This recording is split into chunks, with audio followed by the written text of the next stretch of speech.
consider what to do with this project. We have looked at the option of terminating this contract. And Honorable Speaker, I have visited this stadium myself. We have considered the option, do we terminate? We have made a costing of termination, and it has been determined that terminating this contract and retendering it at the current market value of services and goods would cost the taxpayer an extra 235 million shillings, as based on the current market rates. We are also considering, should we terminate and hand this project to the National Youth Service so that we do an intra-government arrangement to hand it to the NYS to complete this project. Those are the options we are looking at, Honorable Speaker, but there is a firm commitment to conclude this historic stadium because it certainly has taken way too long to complete. Let me conclude. The final limb of that question is to outline measures the government shall take into account so that in future stadia are completed as scheduled and funds allocated are utilized prudently.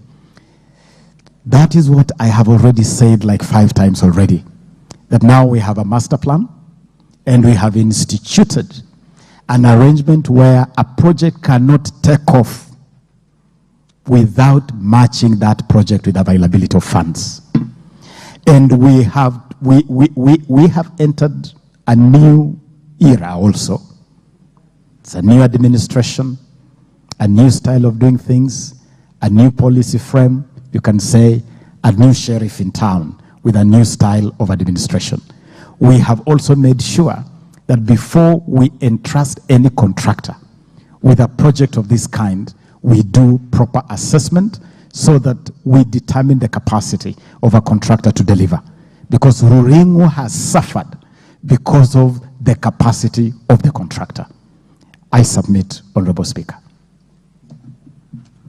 Ruku. No, hold Ruku. Madenge, you have a supplementary. Thank you, Honorable Speaker. Indeed, I want to confirm that the Minister did visit Ruringo on the 29th of August 2023.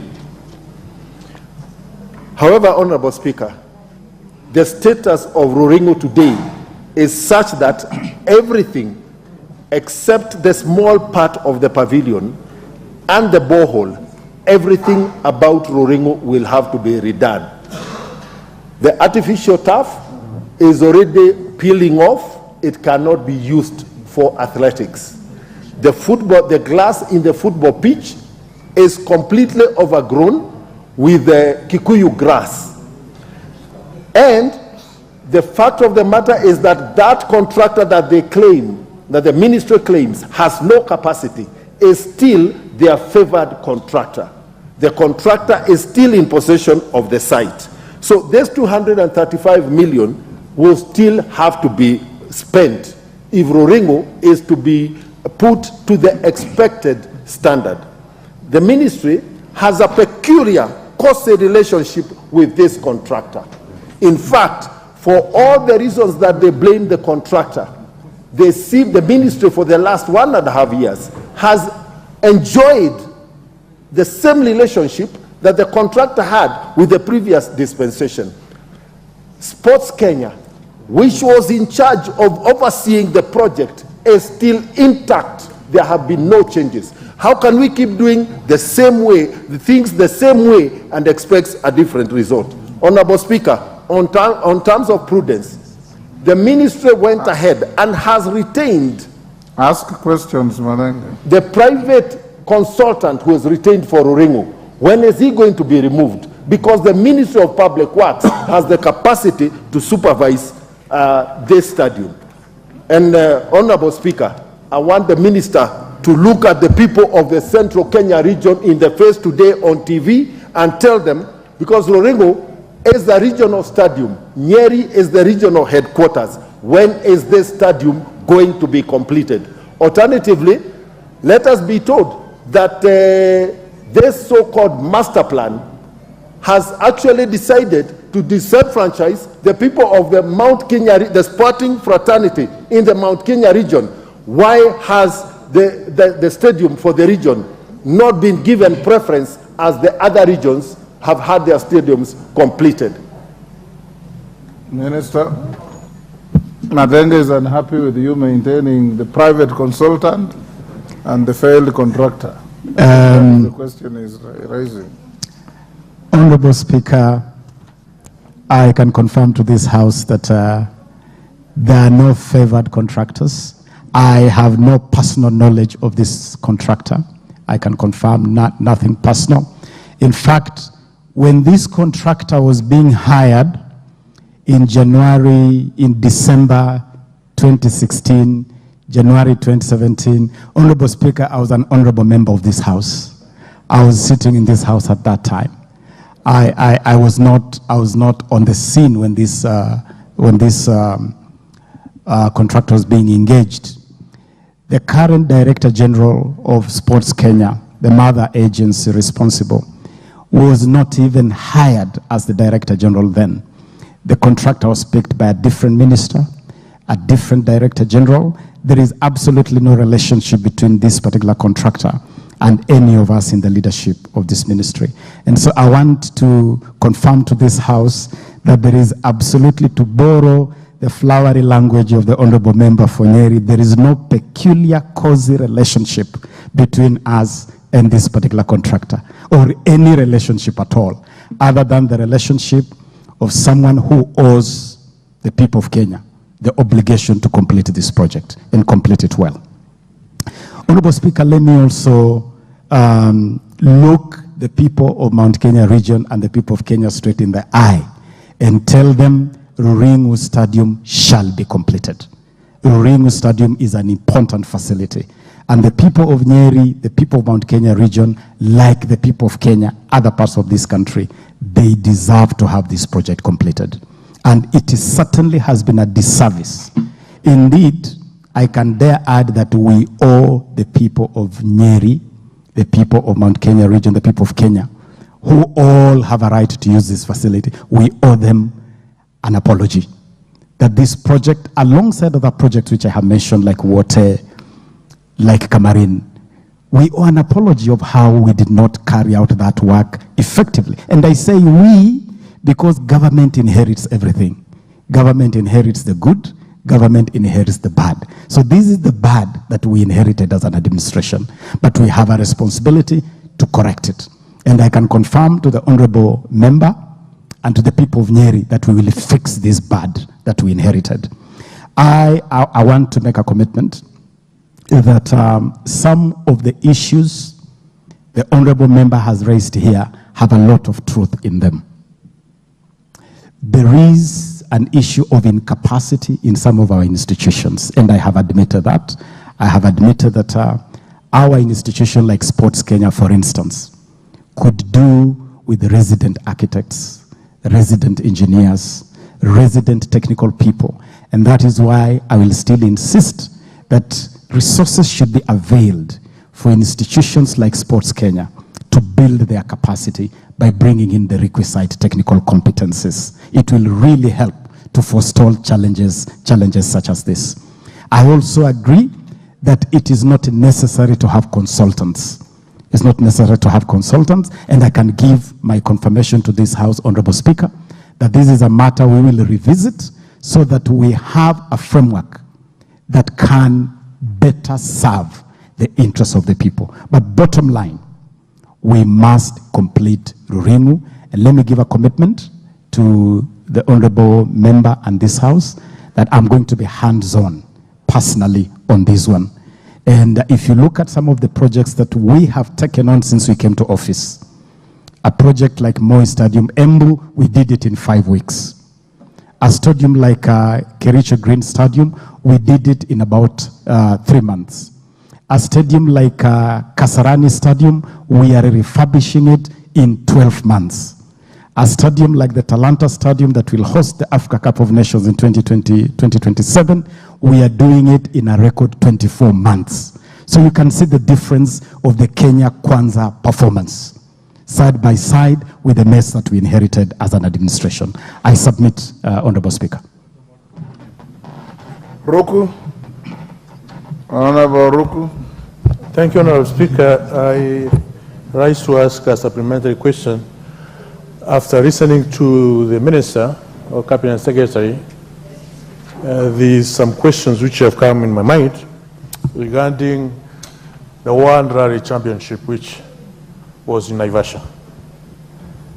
Can the Minister confirm all the claims, all the dues have been paid as far as World Rally Championship is concerned? Because it may risk Kenya not able to participate in such an event or even host such an event, which was very good in marketing our country as one of the premium touristic destinations in the world. Can the Minister confirm all the dues have been paid? And if not, when is going to happen? Thank you, Honorable Speaker. We'll take Mheshimiwa Mandazi. Thank you so much, Mr. Speaker. Member for Chepalungu. Quite well, Mr. Speaker. I would like to ask the CS that there was a directive by the head of state that the stadium that was done by county government of Bomet between the year 2012 and 2017 that was abandoned, that the ministry takes up and completes it. I am aware that the CS actually made a visit to the site, and I would like to ask him on the findings and whether the same project can continue to completion and can be realized anytime soon. And if not, Mr. Speaker, I would like to hear from the CS. You're a joyrider. One question. One question. Okay, okay, Speaker. Yes.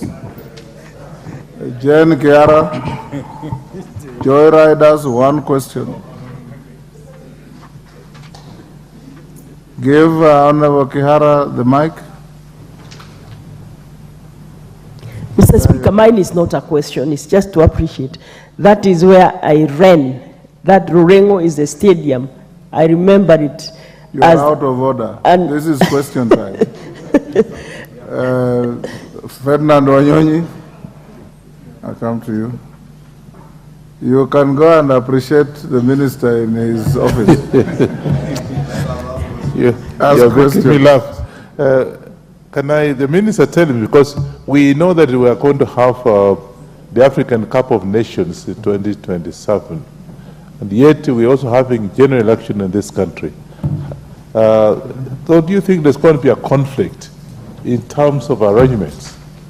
I'm a bit uneasy on the whole thing. Please, can you tell us what you're going to do, given that two events which are very, very important for this country? What did you say, Ferdinand? I didn't even hear you. Said, we're having the African Cup of Nations. We are hosting African Cup of Nations 2027. Correct. And yet, we're also having the general election 2027. And do you think there's going to be a conflict? And, you know, just how prepared can we yeah. Majority Leader. Thank you, Honorable Speaker, and I appreciate the series of small questions and answer them in the response by the Minister on Ruringo. And I want to ask the Minister, I am certain he has seen the recent report by the Auditor General Nancy Gathungu on the inflated costs of all these stadia, including Wanguru Stadium, Kirigiti in Kiambu, and definitely this Ruringo, upon completion, is a likely candidate of that inflated or escalation of costs. I would particularly want to hear what is it that the Ministry and Sports Study are doing to ensure that there will be no inflation of costs. Because as the Minister of ours, it's actually true. I was with him here in the 11th Parliament when that particular contract was awarded. And I, in fact, participated in the groundbreaking ceremony by our former President Uhuru Kenyatta in Ruringo in the run-up to the 2017 elections. But it's almost 10 years after the award of that contract. What guarantees is the minister giving that under his watch that there will be no inflation then of costs way beyond what was envisaged then and beyond what would be the normal escalation of costs of steel and cement probably because I don't think the cost of grass, the Kikuyu grass the member for Nyeri Town is speaking about, has changed. But of course there is the normal escalation of costs on steel and cement. But will that also see us justifying, or the ministry justifying, a very huge escalation in costs? And therefore, I want to really hear what is it that the ministry is doing to ensure that one, Ruringo Stadium and all the other stadia are completed within reasonable timeline and within reasonable costs. Because, Honorable Speaker, you know, when projects like this take 10, 15 years, then at the end of it all, we will hear the stadia was to cost maybe 600 million, is now costing 2 billion shillings. And it is that I would want to hear what the minister and the ministry are doing to ensure that we check that we do not end up with such a report. Because the Auditor General has reported on the ones that are completed or partially completed, like Kirigiti, Wanguru, and the others. Are we going to hear when the Auditor General reviews this particular one in Ruringo that it was also escalated cost twice or triple what was envisaged? Thank you. Didaraso.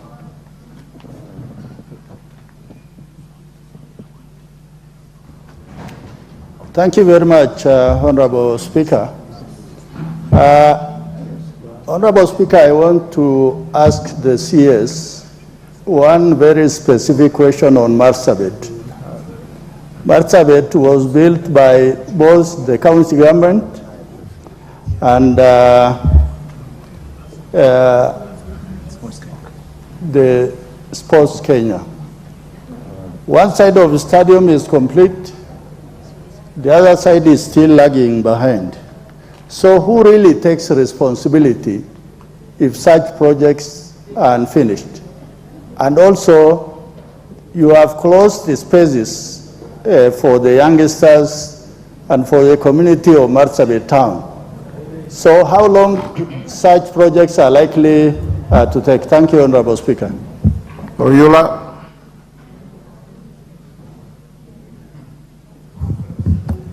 Thank you, Honorable Speaker.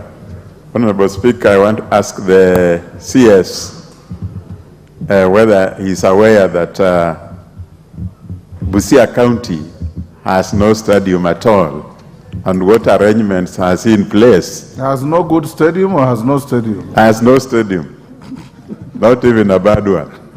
And what arrangement has he to ensure that we in Busia, we also get a stadium? Thank you. Member for Kericho.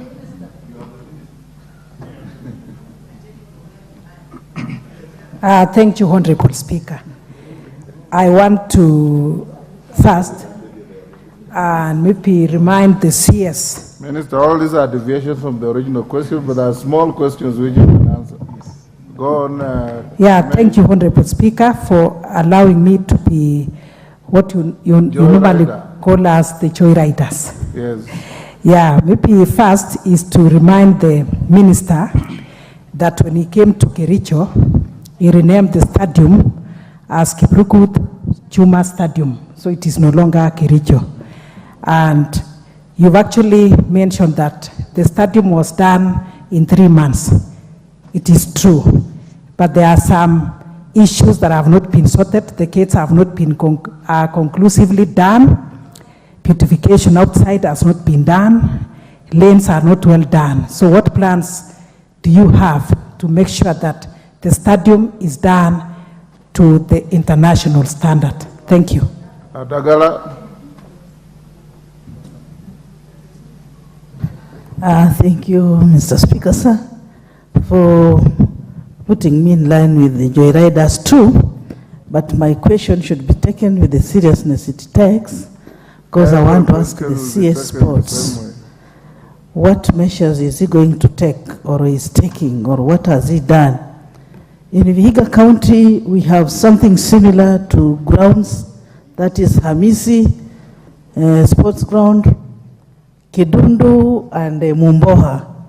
And Vihiga being a home of champions of rugby and basketball players and football, what arrangements is he making to ensure those stadiums can function and work so that Vihiga can feel we are part of this Kenya Kwanza government? Thank you, Mr. Speaker, sir, and thank you. Thank you, Mr. Speaker, and thank you to the CS. As a member of Sports Committee, we budgeted for sports academies, and I don't know where we are with that because nothing has started yet. Thank you. Can we, okay, last member for M-Hire. Then, Minister, you can answer those short questions. Thank you, Honorable Speaker. I want to ask this, the CS that it is believed he is putting round pegs in squared holes.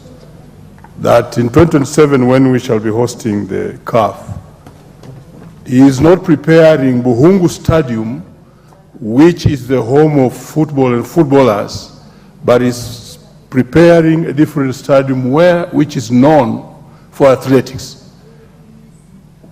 I want him to tell this House and Kenyans what he's doing to make sure that the home of football is prepared for football in 2027. Thank you, Honorable Speaker. The Minister. Thank you, Honorable Speaker. I will take one by one pretty fast, starting from the first on the WLC Safari Rally. And Honorable Speaker, it is true that the WLC Safari Rally had quite a pile-up of debts. In fact, I'm very proud to report to this House that this is one of the spaces we have been able to streamline. When this rally was hosted in 2022, for instance, before we came to office, it cost the taxpayer about 2.8 billion shillings. Last year, we were able to halve that and do it at half that budget. This year, even with the economic realities, we have been able to lower it even further. And so we have done very well to get a grip of a space which we believe was not managed very well. And I want to assure this House that there is no chance of Kenya losing the WRC Safari Rally. We are in a very good space with the promoter. We are in a very good space with the FIA, the International Motorsport Federation. And we are also in a very good space in streamlining that whole operation of the rally. The debts which we inherited, we have referred them to a special verification, and that verification process is going on. As soon as that verification is completed so that we know which ones are genuine, which ones should be paid, then they certainly will be settled. And we will plead for some more indulgence for that verification to be concluded. Bomet Stadium in Bomet County Stadium, yes, I have visited this stadium. Again, it is one of those stadia that were not very well conceived. When you look at, Honorable Speaker, if I refer the Honorable Member to page 16 of the master plan, which I have referred to quite a lot, you will see that Bomet Stadium is listed under what we are calling completion of ongoing regional stadia. And so even though this was a project of the county government, we have taken it up and it is part of the plans we have to complete it. But there are serious integrity issues there. We have done some initial tests and we believe that some of the structures that were done by the county government may actually need to be pulled down as part of the completion of this project. The other question from the Honorable Ferdinand Wanyonyi on AFCON and the general elections, we believe that there shouldn't really be overly much concern. Actually, we see the general elections and the football fever complementing pretty good. And Kenyans, I believe, will immensely enjoy the Africa Cup of Nations even as we gear to the general elections. We don't anticipate any problem at all, unless the honorable member knows something that we don't, and we'll be happy to listen to. Under the fear of the unknown. Just go. Honorable Speaker, we all occasionally suffer from the fear of the unknown. Honorable Adagala has also mentioned Hamisi, Kidundu, Mumboha, and I can also assure the honorable member for Vihiga that Kidundu Stadium is also in the master plan. If you look at page 16, you will see under support for new regional stadia, Kidundu is listed as a project. So that is already considered. But we have also been in talks with the leadership of Vihiga, including the governor, just to determine what would be the best place in Vihiga County for a regional stadia in that county. But in the meantime, Kidundu is listed in the master plan. On the question regarding Kiprugut Stadium, Kiprugut Chumo Stadium, it is true that we have formally, in an official ceremony, renamed that stadium in honor of Kenya's first ever Olympics medal winner, the late Kiprugut Arap Chumo. That is the new name. And we are aware that there are a few elements that need to be completed, something that Sports Kenya is seized of for completion. Honorable Yula mentioned the Busia County Stadium, and I'm pleased to inform the honorable member, honorable speaker, that this particular county actually has no stadium, as the honorable member has indicated. The remnants of the stadium that was there was a victim of the public protests, which went away with the remnants of Busia Stadium. And so Busia no longer has a stadium, but we have advertised this project, and expression of interest is ongoing for construction of a new stadium in Busia County. That process is nearing the tail end, the expression of interest. The sports academies, there's a question, a latter question here, Honorable Speaker, on which we had provided some information on academies. I can skip it for now, and I'll answer it at that point, because we have provided details on the question of academies. The Honorable Dida Rasu has mentioned Marsabit, and again, Marsabit is in our master plan. And you have correctly noted, Honorable Rasu Yakwamba, that one bit of the project is completed. That is the bit that was done by the ministry through Sports Kenya. That bit is completed, and I did visit, and I confirmed that. I physically visited Marsabit to confirm that. The bit the county government did is incomplete. And we had some serious concerns about the integrity of that structure. I'm pleased to report to this House that we have done integrity tests, and those tests are now we have a report we did commission just to determine whether that structure could withstand completion. The test results are being analyzed now. As soon as that is completed, we'll proceed to complete as indicated in the master plan. There was a question from the Honorable Member for Mhaya on Buhungu Stadium, and I couldn't agree more with the Honorable Member for Mhaya that this region, the Murembe land, is a hotbed of talents. Buhungu itself is like a shrine of football, and certainly deserves to be given attention. And I'm pleased again to report to this Honorable House, Honorable Speaker, that I was personally at Buhungu a month ago to do groundbreaking for the completion of Buhungu Stadium. We have entered into partnership with the county government to help the county government as national government to complete the bit that is remaining. So work is going on Buhungu, and we have every determination to complete Buhungu. While that is going on, We have also done groundbreaking for Masinde Muliro Stadium, Kandui in Bungoma County, which is also on track. In fact, that will be the host of Madaraka Day this year, and we are racing against time to complete it in time to be able not only to host Madaraka Day, but also to be available to support the sporting ecosystem in Bungoma County and the rest of that region. Finally, Honorable Speaker, the question from the Majority Leader.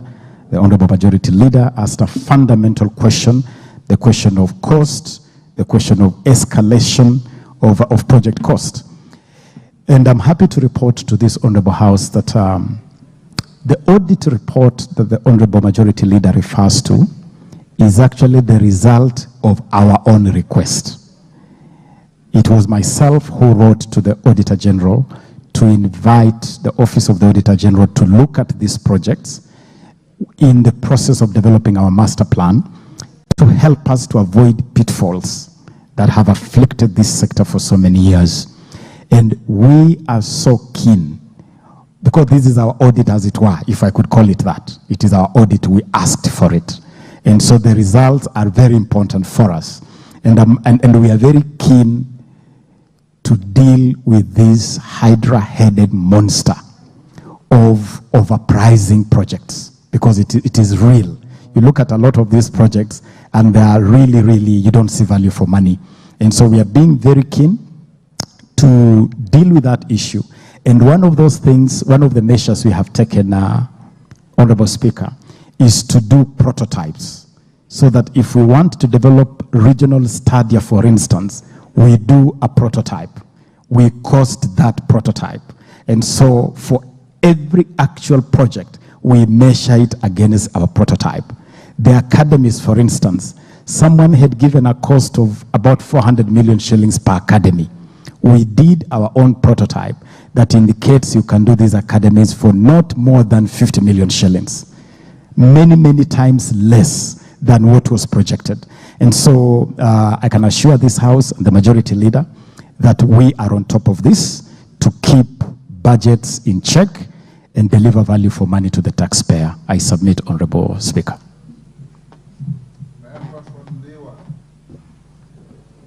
Martin Owino, question 053 of 2024. Mr. Speaker, the opportunity is appreciated. I rise to ask question 53 to the CS Youth Affairs, Creative Economy and Sports.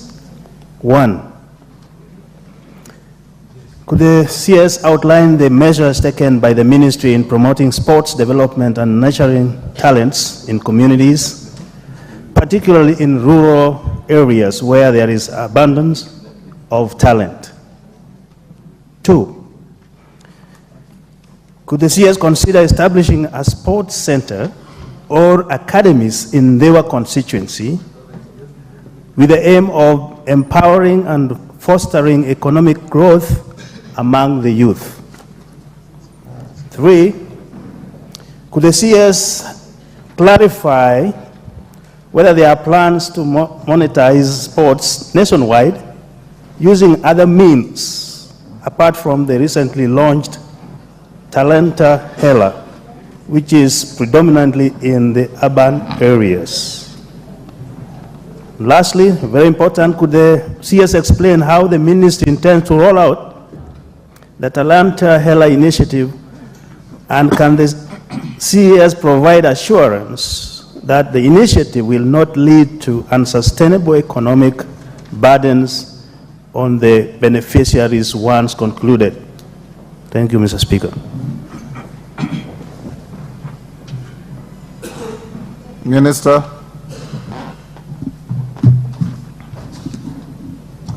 Thank you, Mr. Speaker. Mr. Speaker, let me bring to the attention of the Honorable Member Fondiwa and the House generally that I've made some annexures to my responses. And so some of the issues that have been raised here are also, the information is provided in the annexures. Let me particularly refer to Annexure B that talks to the work we are doing in the space of innovation. And because that is part of our Talenta Hela initiative, and part of promoting youth creativity and entrepreneurship. I also have an XC, which provides youth training camps nationally. We are rolling out 45 athletics training centers in different parts of the country. That is provided as an XC, that is in addition to Annex A, which is the master plan. Now, back to this question. We are very proud of the measures we have taken as a ministry and as a government to raise the profile of identifying, nurturing, and monetizing talents in this country. We came to office at a time when this space really had no form. The whole sporting arena was very troubled, so trouble all over the place. There was no notable structure, no notable initiative on how to deal with the question of developing the talents of young people in this country and turning them into livelihoods, or pesa mfukoni as we call it. Things like football were in shambles. Football was actually suspended at the time we came to office. Doping had run amok, and Kenya was just on the verge of being banned by World Athletics. Sports infrastructure, as we have demonstrated here, was in shambles all over the place. It was even unthinkable that Kenya could host AFCON. It's actually amazing that today we are talking about hosting AFCON. At the time the Kenya Kwanza administration came to office, Kenya did not even have a stadium to host an international game, not even a friendly game. Today we are now talking about hosting international events. And so we are very happy that we've been able to put in place the Talanta Hela initiative that has been able to provide a framework of how to identify talents countrywide, nurture those talents, monetize those talents. The football program, for instance, which ran last year, it was a nationwide program that resulted in finals, which His Excellency the President graced at Nyayo Stadium, with the women teams receiving significant prize money for that process. The girls had Busia as winners, Kisumu position 3, Homa Bay position 3, Kisumu position 2, with winners receiving 5 million shillings, 3 million shillings for runners-up, 2 million shillings for number 3, Uasin Gishu, number 4, receiving 1 million shillings, and that was the same thing for boys. We also rewarded regional winners. Everybody who participated in this and emerged a winner in their respective regions was also duly rewarded. And I'm very happy that today we've been able, under the Kenya Academy of Sports, to develop a national talent pool. Today you want an under 15 team, we have it. Under 17, under 18, under 19, under 20, those teams are available anytime. We saw the performance of our under 18 team in Sekafa. A lot of those young people were from this talent pool. Tomorrow, actually today, this evening, our national under 20 team will be departing for Malawi to participate in the Four Nations tournament. A lot of those youngsters are from this pool. On Friday, our under 19 team, both boys and girls, will go in for special training camp in Spain. Again, those are products of this pool. This year, Kenya, for the first time, is entering all World Cup qualifiers for youth teams. And that is because of this pool we've been able to create under this talent progression. So I believe we are in a good space. We have created spaces, as I've said. We are rolling out 45 athletic centers countrywide. We are rolling out academies, which I will come to. And all this is intended to provide an ecosystem for identifying, nurturing, and monetizing these talents in a very, very deliberate manner. We are also funneling them outside the country. Today, you go to the Nastic Soccer Academy in Spain. You meet boys like Aldrin Kibet, Amos Wanjala, Alvin Kasavuli, products of this ecosystem who have ended up in an elite football ecosystem in Spain. Louis Ingavi at Montverde Academy in Orlando, Florida, is a product of this pipeline. So we are happy that we have a pipeline that is actually producing. The second question, which is about establishing a sports center or academy in Ndiwa. Again, I'm pleased to report here that we have developed a framework on developing academies. The ultimate aim of this framework is to provide academies countrywide so that every constituency ultimately should have an academy. We have provided on page 12 of my responses a list of the initial constituencies. We did a survey countrywide, and on page 12 to 13, you'll find a list of constituencies that are going to be the ignition, the first wave, and we'll be doing these in waves purely because of resources. And so the question that was asked earlier about academies, that yes, we have already done the framework and we are preparing to start rolling them out. We took a bit of time to do the prototype, and when we did the prototype, we were able to reduce the cost of these academies from the initial projected cost of about 400 million shillings to 50 million per academy by just making sure that we live within budgetary limits and we do projects that deliver value for money. So that is a project that is going to roll out. And so Ndiwa will ultimately be covered in that framework of the constituency academies. On the question of move a little faster, Minister. Yes, clarifying whether there are plans to monetize sports talents. Yes, we are, besides the Talanta Hela initiative, we are getting into some very solid partnerships to widen opportunities available. We have signed a deal with the NBA, for instance. I was in New York with His Excellency the President last year to sign a deal with NBA to develop basketball right from the school's ecosystem. And that is an opportunity for our young people. We have signed a deal with Invention Studios of Hollywood to promote the film industry. We have signed a deal with the Grammys to promote music. And so we have expanded that space. We have brought in the corporate sector. We have put in place, again for the first time ever, an incentives framework to encourage corporates to put money in this space. And we now have a system with the Treasury for tax rebates. For every shilling you put in, you get a certain tax break under that framework to expand that space. And so I believe that that is a matter that is very much on track. How the ministry intends to roll out the Talanta Hela initiative. This initiative is already up and running. We launched it last year. It was already rolling. This year it is going to be much broader, and the plan now is to involve other sporting disciplines and bring in creatives like music, film, theater, and other segments of the initiative.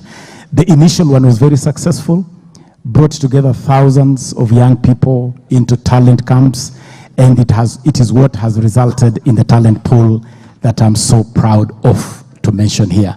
And so yes, it's a program that is running, and I assure the House that it can only get better.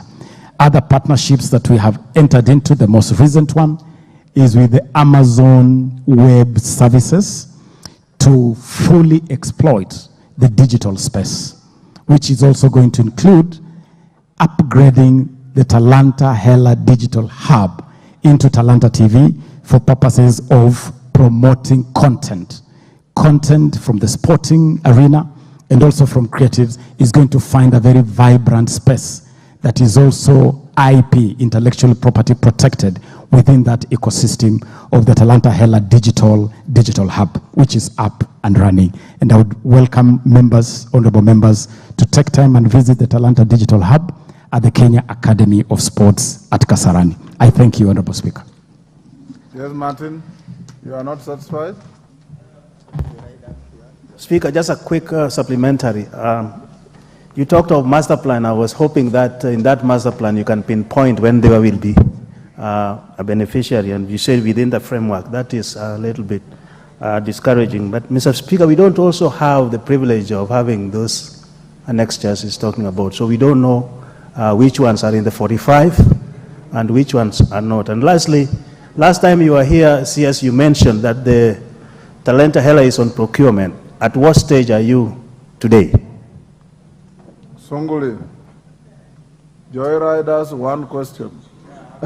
Mr. Speaker, Could the minister has painted a very rosy picture about his efforts in promoting community talent.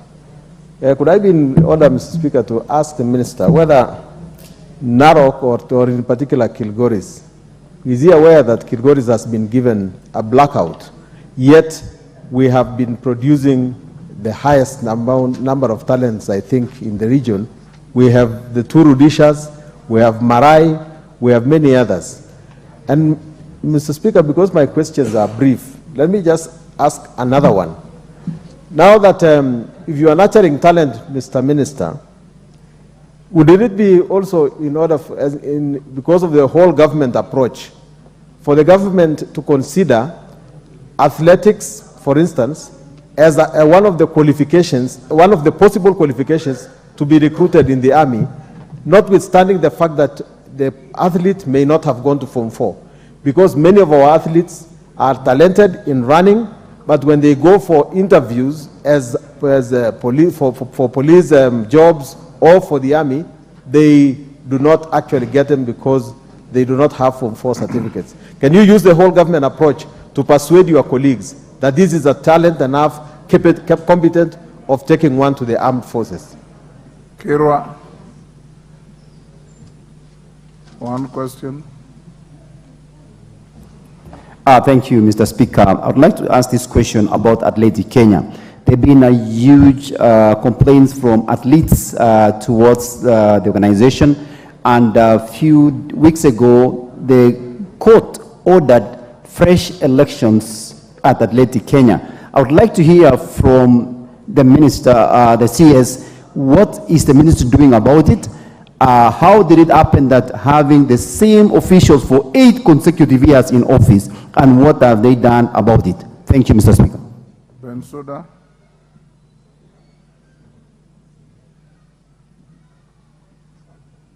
Give her the mic.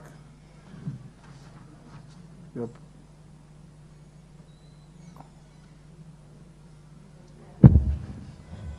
Thank you, Mr. Speaker, sir. I would like to...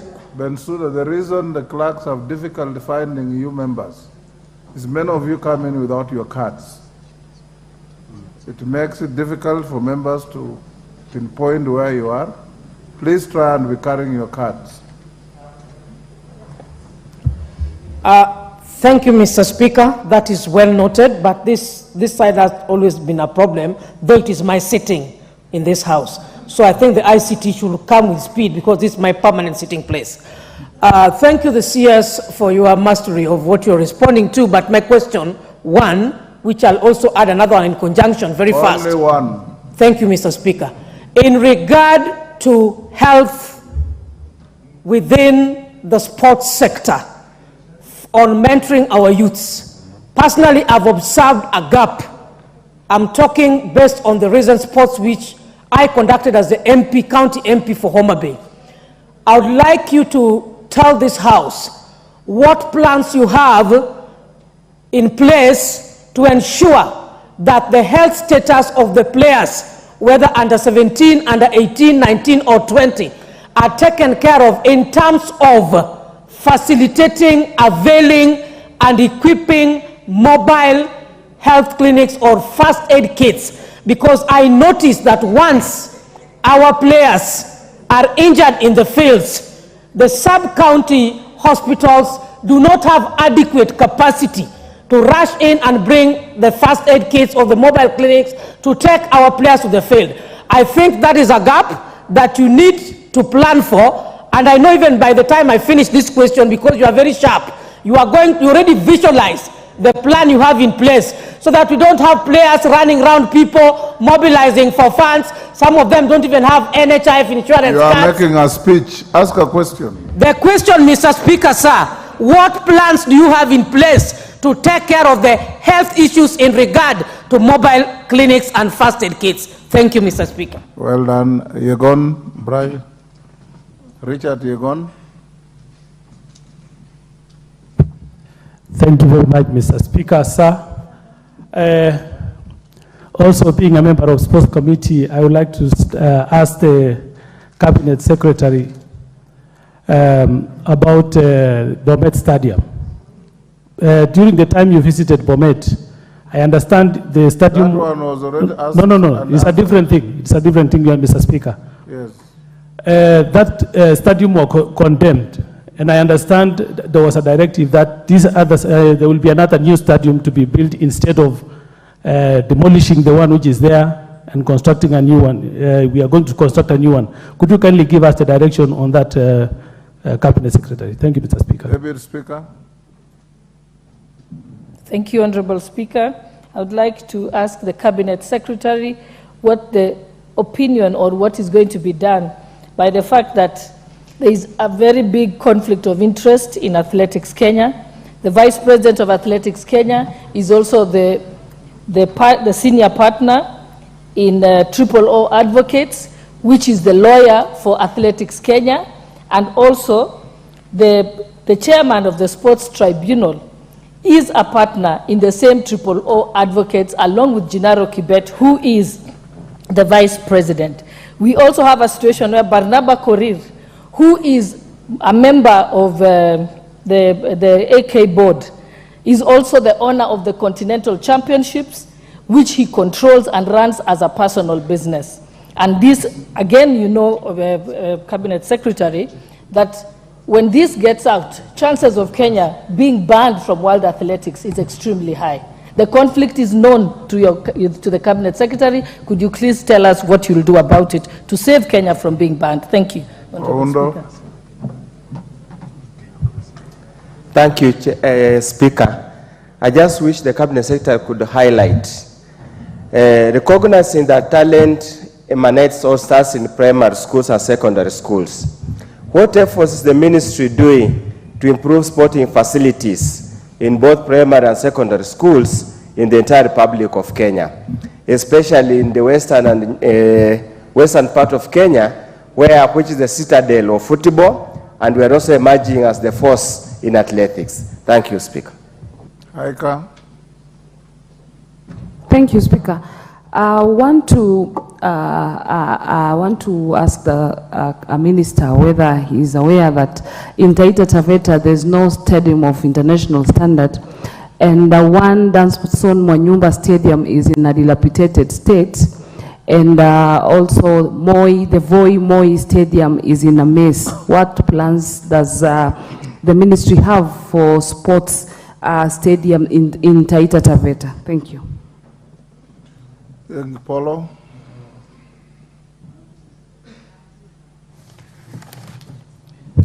Thank you, Mr. Speaker, for this opportunity. And my question is to the Cabinet Secretary. I come from Nandi, the source of champions, and there we do not have a modern stadium. We feel you're not visible in Nandi County. So I don't know what plans you are having for Nandi, factoring in that is the place where many people have actually put the flag of Kenya high. I'm the member of parliament from where Kipchoge comes from, and there's really nothing much to be proud of. If people from the international if those people who have given us medals come and check and see where Kina Kipchoge come from, it's going to be an embarrassment. So I would like to know what plans you have for Nandi County and in special reference to sports academies. Thank you.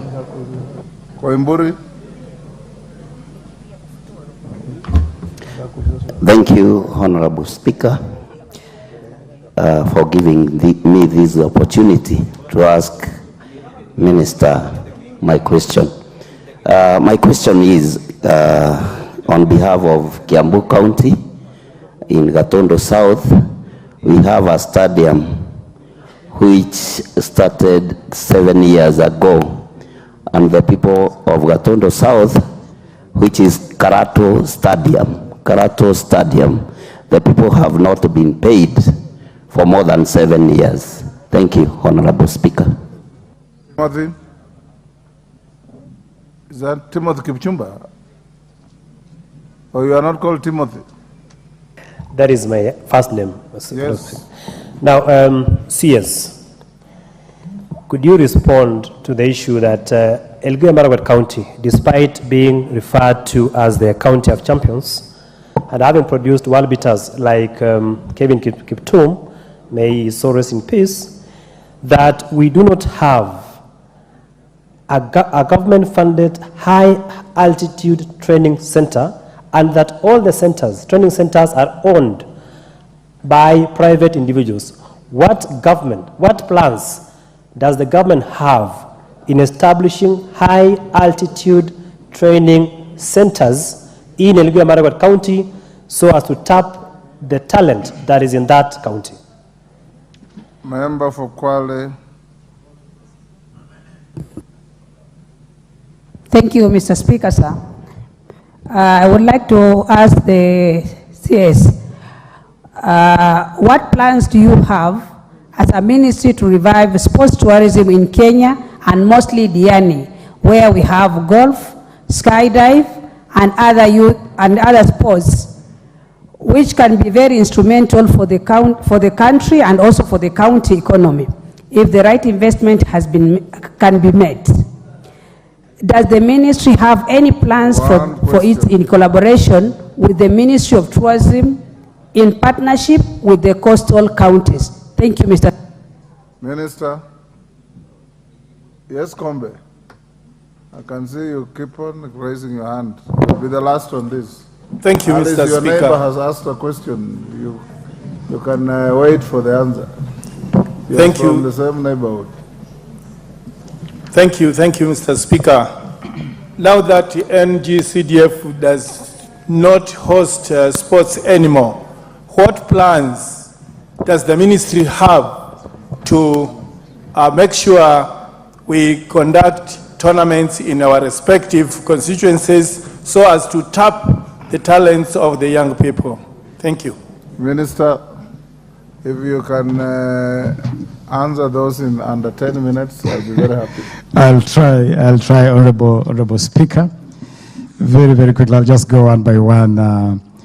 There was a question on the Talanta Hela and procurement. Actually, when I first appeared in this house, I did indicate that what had delayed the takeoff of that program was procurement of certain services, like the provision of the software, and also the construction of the physical infrastructure.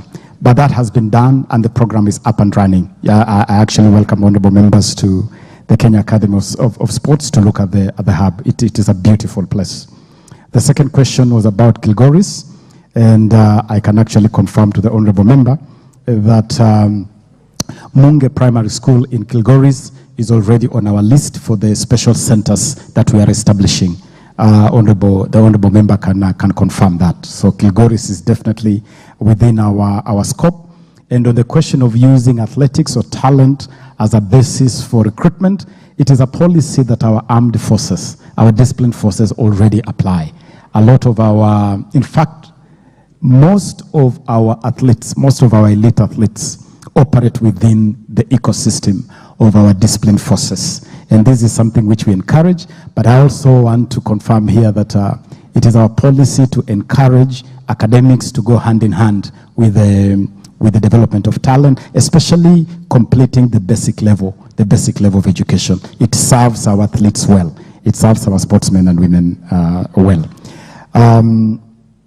The third question is on Athletics Kenya elections. And this is a matter that has attracted, in fact, one of the reasons why the management or elections in Athletics Kenya has been problematic, as is the case with several other federations, has been a lot of court action. This matter is active in court. There was a court order, and the other side again ran to court and got an injunction.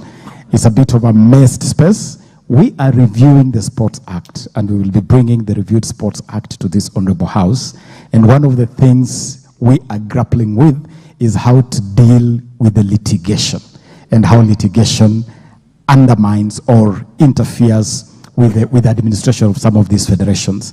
And some of the leaders, some of the incumbents actually sponsor litigation so that they can stay in office ad infinitum. Disqualify them. Disqualify them if you have evidence. Okay, Honorable Speaker. Yes. If I have the authority of the Speaker, then I'm going to leave this House very emboldened today. On the question of health for players, this is critical, absolutely critical. We have seen very, very sad cases of even losing athletes in the course of training. We are preparing to lay to rest one of our athletes who we lost in Cameroon while on the track, while racing, doing the mountain run. And so provision of health services is critical, first aid services, mobile clinics. If this House facilitates the ministry, the Kenya Academy of Sports, Sports Kenya, to provide these services in our academies, in our stadia, we've been more than happy to provide that. There is a cabinet memo we are preparing for consideration by cabinet, and one of the issues we are addressing very substantively is the issue of health and healthcare for our athletes. In fact, Minister, there's an athlete who collapsed and died after a marathon, right? Yeah, I've just mentioned that in Cameroon, just to amplify the fact that it is a real threat. It is something that we cannot treat lightly. There's the question from Honorable Yagon on Bomet Stadium, or the stadium in Bomet. And when we visited Bomet Stadium, it initially was the choice of the leadership of Bomet. But then it came to, we were notified that there were discussions on the possibility to pick a different venue. And we have asked the leadership of Bomet County to resolve that conversation. We are ready to proceed with this project once the leadership of the county indicates to us the preferred site. So Honorable Yagon and the leadership of Bomet, you show us the site, we will proceed with the project.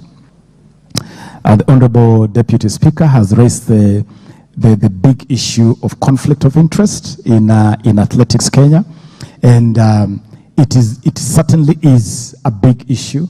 But when you look at the law again, when you look at the operations of a lot of these federations, they act with impunity because of the so-called cover of parent international federations. And so you are always threatened with the excuse of third-party interference. It has happened to this country previously, especially with football, but these are issues which certainly have to be dealt with. What I can assure this House is that we have given very firm notice to the Football Kenya Federation, to Athletics Kenya, and all the federations in this country that obeying the law is not a choice. Obeying the law is an imperative, and we have noted the issue that have been raised by the Deputy Speaker, and I want to give the assurance that we certainly will be picking them up for action. On the question of sporting facilities in schools from the Honorable Member for Funyula, it is critical. The natural domicile of talents in this country is schools. That is where 99% of our talent are domiciled. It is imperative that we target schools as the primary source of the talent development pipeline.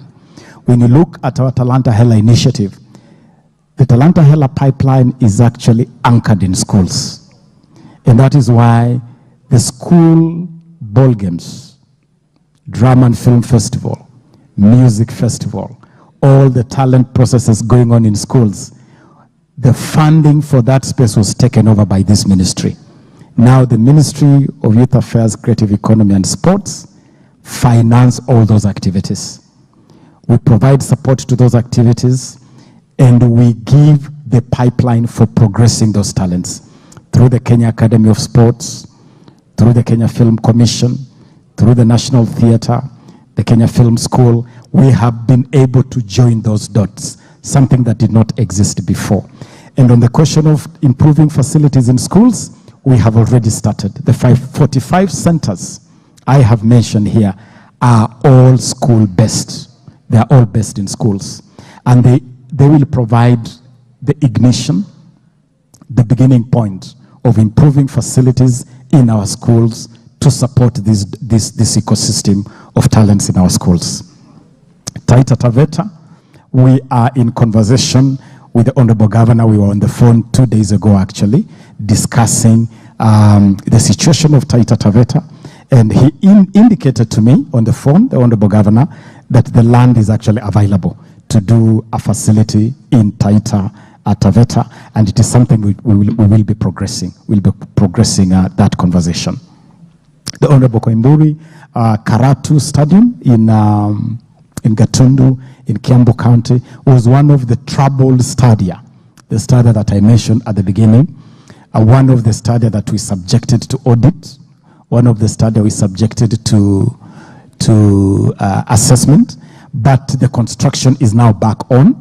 The construction of Karatu is back on, and we have made it clear to the contractor that Karatu has taken too long and the construction has to be accelerated. We want Karatu to be completed, and there is also some adjustments we are planning to do to the other one is called what? The one we finished. Kirigiti. We are also doing some adjustment to Kirigiti. We want to open Kirigiti to the public pretty soon, so that Kirigiti and Karatu should be able, in the meantime, to serve the people and the sportsmen and women of Kiambu County. Nandi County, I'm glad to report that we have already advertised the construction of Kipchoge Keino Stadium in Nandi. We advertised, and I believe the conclusion of the procurement should be at a very advanced stage to construct the Kipchoge Keino Stadium. And as academies go, Koitalel Samoei Academy is one of the priority academies that is in the master plan for Nandi County, in appreciation of the immense contribution that Nandi County continues to make to the sporting ecosystem of our country. The other question is on is from Honorable Timothy Elgeyo Marakwet. Again, I'm very happy to report that we have advertised finally the construction of Kamarin Stadium, and in our plan, Kamarin is more than just a stadium. Kamarin is both a stadium and an elite high altitude training center, because the air around Kamarin is just in its own league, and the training, the suitability of training in Elgeyo Marakwet is on another scale. And so that is a priority project. Alongside this project, we will also be improving Iten grounds, Chepkorio grounds, and two other space, another space called Napo Primary School, no, not Napo, Chepkorio's second school, and the Kiptulu's primary school in Keio South. These all is part of improving that ecosystem in that space, and to honor the great contribution of Elgeyo Marakwet. Elgeyo Marakwet gave us Kelvin Kiptum, the young man we sadly lost the other day, and today we had a special ceremony to induct Kelvin Kiptum officially into the Talanta Hall of Fame in honor of his contribution. And so I can confirm that a lot is going on. The resources are limited. At this rate, this house should really consider providing this ministry with a special allocation just for infrastructure, for sports and the creatives, because as you can see, the need is immense. And at the ministry, we are delighted that there is a lot of enthusiasm, a lot of excitement across the country about sports and the creatives. Because if we turn this into a mega industry, then we are guaranteed employment opportunities and support for livelihoods of our young people and a great portion of our population. I submit, Honorable Speaker. We'll go to the last question, Irene Mayaka. Thank you, Honorable Speaker, for the... Which one, order my Irene? Kombe.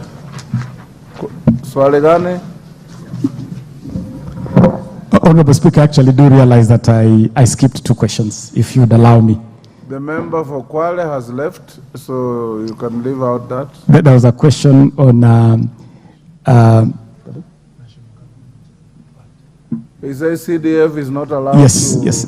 Just making sure that we now support constituencies. And through the model we have put in place the Talanta Hela model of talent growth from the grassroots. Initially, our target has been the school ecosystem, to work through schools, through colleges. It is possible for us to sit down with honorable members and see how that can be integrated in the programs that members of parliament run at the constituency level. So that as we do constituency academies, as we do constituency athletics development centers, we can also see how sporting activities can be integrated in our broader Talanta Hela program. And on the sports tourism, we are doing very well. We work very closely with the Ministry of Tourism. We already do programs at the coast, like the Vipingo Ladies Open is by any stretch of imagination. The Vipingo LET is a sports tourism package. As we prepare for the WRC Safari Rally next week, we are working together with the Ministry of Tourism, the Ministry of Trade. When the elite drivers arrive this weekend, their first destination is going to be the Masai Mara ecosystem, to use their presence to market the country to the world. And so sports tourism is a product that we are pushing and we are deploying to further expand the attraction of Kenya to the rest of the world. I thank you, Honorable Speaker. Irene Mayaka, your question has been scratched on several times in the answers given by the Minister. So ask your question, Minister, you'll take 5 minutes on that.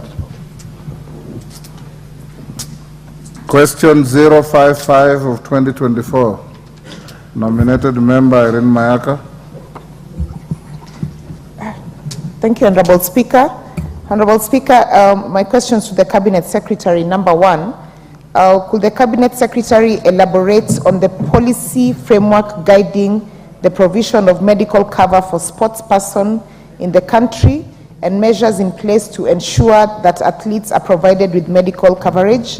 Question number 2, state if the Football Kenya Federation, FKF, and the Kenya Premier League has considered the provision of medical coverage to football players, including to advocate for the rights of the athletes to health care. I thank you. Minister.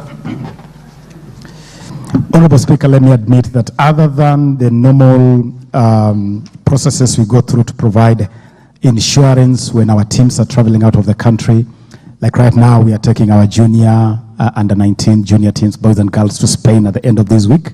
We have had to secure medical insurance for them. Other than those provisions and also requirements that FKF would be under through the CAF club licensing regulations. When you look at the CAF club licensing regulations, there are requirements for medical insurance and NHIF and that kind of cover for excuse me, for players. Other than that, we have really not had any robust, deliberate, intentional, structured plan to provide health insurance to our sportsmen and women. But I'm glad to report that we are working on a composite cabinet memo for the welfare of sportsmen and women. It covers a wide range of issues, from issues of pension, endowment, health insurance, issues of travel. How do our sportsmen and women travel? For instance, we are looking at the possibility of diplomatic passports in certain limited circumstances. We are looking at issues like how do we take care of these athletes when they retire, in retirement. We are looking at housing. How do we provide respectable housing, especially under the affordable housing framework to our sportsmen and women. And this cabinet memo is going to provide us with an official policy framework to finally fix some of the challenges our sportsmen and women face that have never been fixed for 60 years of our independence. I believe, Honorable Speaker, that this is going to provide this House also, because once the policy frame is ready, we have every intention to subject it to honorable members here for your input. And when it comes, please give it your input. It as a sessional paper. Yes. We are preparing it in the form of a white paper that could progress all the way to the House. I thank you, Honorable Speaker. Irene, are you satisfied? I allow you a supplementary. Yes, Honorable Speaker, thank you for that. I just have a very quick supplementary question, and that is just on what the CS has been able to tell us about the policy paper, which I'm hoping will be fast-tracked, because we've already had situations of losing athletes and we don't know the succession or the life insurance plans for them, and I hope that is included. But to the matter relating to the medical cover for the Football Federation, I'm really curious to know if at all the ministry does take a check on the status of compliance of these particular football teams. And the reason why I ask that, and I know the CS must be aware, that we do have instances of even legendary footballers who have had injuries in their line of duty, who are currently actually being donated for money by citizens for them to be able to be taken care of. So my concern is the continuity plan of that, and also the status. Are you able to have a status report on the compliance of these particular clubs to the federation regulations? Thank you. Minister, no joyriders here. We've come to an end. The scenario affecting our sportsmen and women has previously been really bad, we have to admit. Previously, we have never had a framework, even the rewards framework. Until this administration put in place a new rewards framework, today, you know, you break a world record, you know we are giving you 5 million shillings. You win a gold medal, you know you are earning yourself 3 million shillings. Now there is certainty. You know what you are competing for, you know what is available to you. We are now naming our facilities using the names of our sporting greats. We are inducting our sporting greats in a Hall of Fame. We have come a long way to provide a framework to send a strong message that Kenyan sportsmen and women are a special breed of our population. They brand this country in a manner that you cannot even quantify financially. That 2-3 minutes someone takes to win an 800-meter Olympics gold medal, that moment when the Kenyan flag is rising in a foreign arena, that moment when all the world is focused on this country, it's invaluable in monetary terms. This country has not treated our sportsmen and women well previously. This administration is changing that, and changing it in a deliberate, intentional, and structured fashion. And one of those things is being reflected in the attention we are paying even to issues like pension. What happens to you when you retire? Issues like housing. Now issues like healthcare. As we discuss the new framework for health insurance, we are initiating discussion with the Ministry of Health to have a special product for our sportsmen and women. We don't even have capabilities in all our health facilities to provide specialized attention to some of these life-changing injuries. The tools of trade for our sportsmen and women are their body parts, their feet, their arms.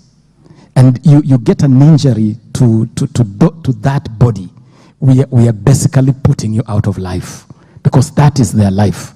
And I can assure this House that through the policy framework we are developing, we'll even fix that enforcement that Honorable Mayaka is mentioning, making sure that those who take responsibility, including federations and other sporting organizations, meet those responsibilities.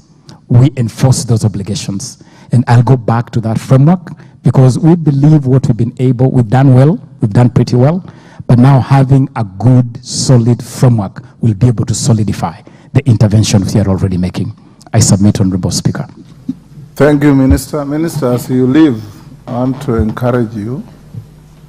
You've just said what I was about to say, that it is not often that our national anthem is played in as many international capitals as it is done because of our athletes. I want to encourage you, when I was your foreign minister, I anchored the role of our athletes in our foreign policy. It's cross-cutting, it's in foreign affairs, but you can also engage the Minister of Foreign Affairs to ensure that all our world beaters and our emerging athletes are provided with protocol services when they go out there. When our athlete breaks a world record, when our athlete wins a gold medal, every international media house draws interest to interview them. And some of them have either limited education or limited exposure. You should provide them with protocol services and media services that can be able to help them so that they can be able to market the country even more and even better. That's something that you should consider as a minister, and it will be a wonderful thing to do. We don't have any greater brand Kenya and marketing Kenya than our athletes. Yes. I couldn't agree with, and my heart is dancing with joy to listen to the Honorable Speaker acknowledge something which has become a gospel for me, really to keep reminding ourselves and keep reminding the world that our sportsmen and women are the goose that lays the golden egg of brand Kenya. And nothing brands this country more or better than these great Kenyans. And indeed, I can confirm to you, Honorable Speaker, that that process has already started. Today, we are talking about preparation of Kenya House in Paris for the Olympics in the summer. And we have already put together a multi-agency team from this Ministry of Sports, the Ministry of Tourism, the Ministry of Trade, the Ministry of Foreign Affairs, to see how to curate that space as a special Kenyan space, as a space where the world can come and interact with the very best of Kenya. And we have already lined up Ferdinand Omanyalas of this world, the Faith Kipyegon, to make special appearances at Kenya House to interact with the world as part of that branding our country. And yes, protocol services are important. I want to thank our ambassadors who have already come on board through the Ministry of Foreign Affairs, of course, and make special mention of someone like Ambassador Matwanga in Rome, who was on hand last weekend as Kenya swept and painted Rome, Kenya. Basically, you could have imagined that Rome was actually Kenya because the Rome Marathon was swept, both boys and girls, by Kenyans, and Ambassador Matwanga was on hand to stand by these great sportsmen and women. That is what we encourage our ambassadors to do and our heads of mission across the world. And I have also been telling our athletes, and I can repeat it here, that when a foreign journalist thrusts a mic in your face and you're still panting from that race, speak the language you're most comfortable with. Watajipanga with an interpreter. And you can speak Swahili, you can speak Luhya, you can speak Kalenjin, and ordinarily they'll sort themselves out with interpretation, because really you express yourself best in your language of first instruction. And so if you are comfortable with any of these languages, nothing stops you from doing it. But I agree, Honorable Speaker, that having protocol services and having a protocol officer to support you in these moments is indispensable, and we shall follow. We shall follow through, Honorable Speaker. I thank you. Thank you, Minister. You are released to go back to your other duties.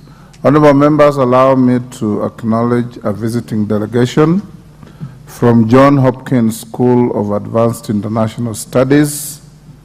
The delegation is in the Speaker's Gallery. It's led by Professor Sinisa Vukovic.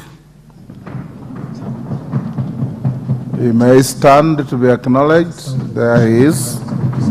The delegation is visiting Parliament courtesy of the Honorable George Peter Kaluma, the member for Homa Bay, and a member of the Speaker's panel is just about to take the chair. On my own behalf and that of the House, I welcome the delegation to the National Assembly of Kenya to observe the proceedings of the House this afternoon. Thank you. Next order. Order number 12, Committee of the Whole House. Honorable members, you may be upstanding, including those in the gallery.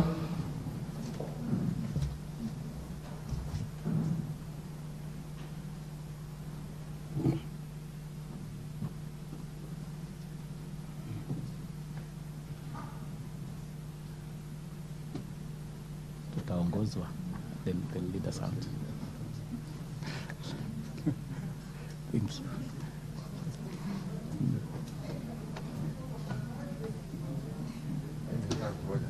Okay. Oh, we can. Are you the one taking the chair? No. It's committee of the whole house. Please let them announce. Very well, honorable members, you may take your seats.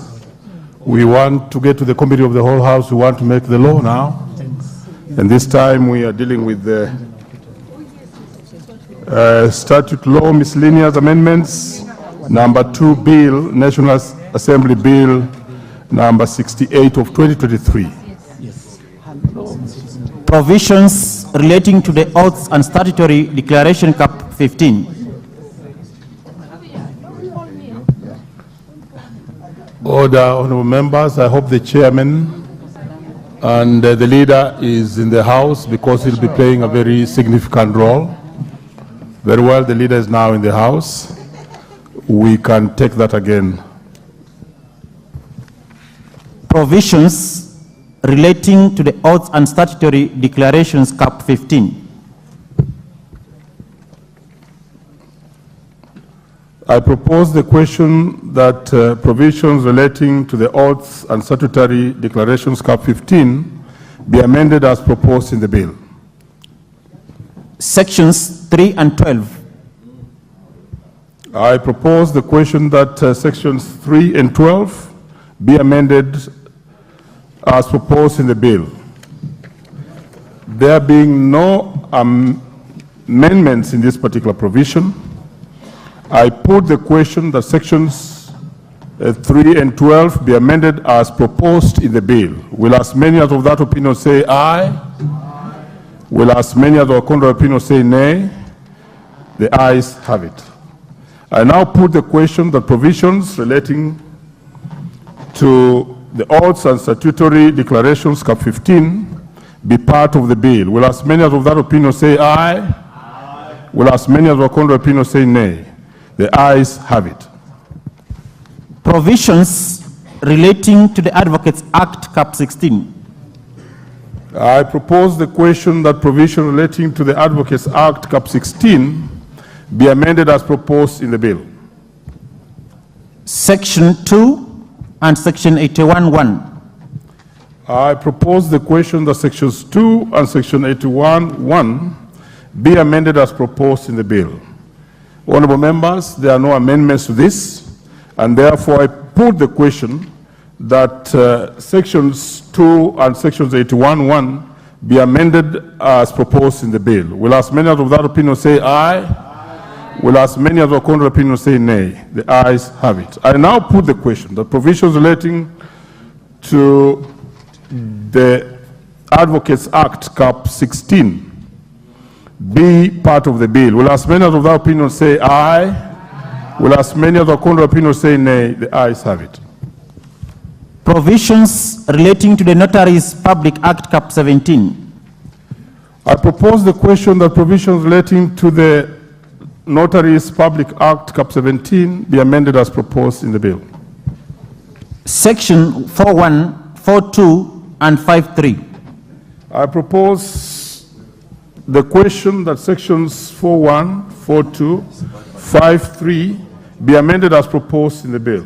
Honorable members, again, there are no amendments to this particular one, and therefore I put the question that sections 4.1, 4.2, and 5.3 be amended as proposed in the bill. Will as many as without opinion say aye? Aye. Will as many as with opinion say nay? The ayes have it. I now put the question that provisions relating to the Notaries Act, Cap 17, be part of the bill. Will as many as without opinion say aye? Aye. Will as many as with opinion say nay? The ayes have it. Provisions relating to the Civil Procedure Act, Cap 21.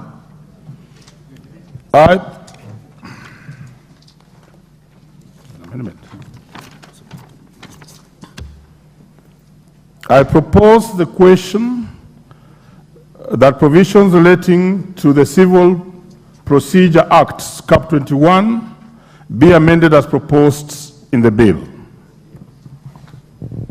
Section 81(1)(a). I propose the question that section 81(1)(a) be amended as proposed by the mover. Mover? Yes.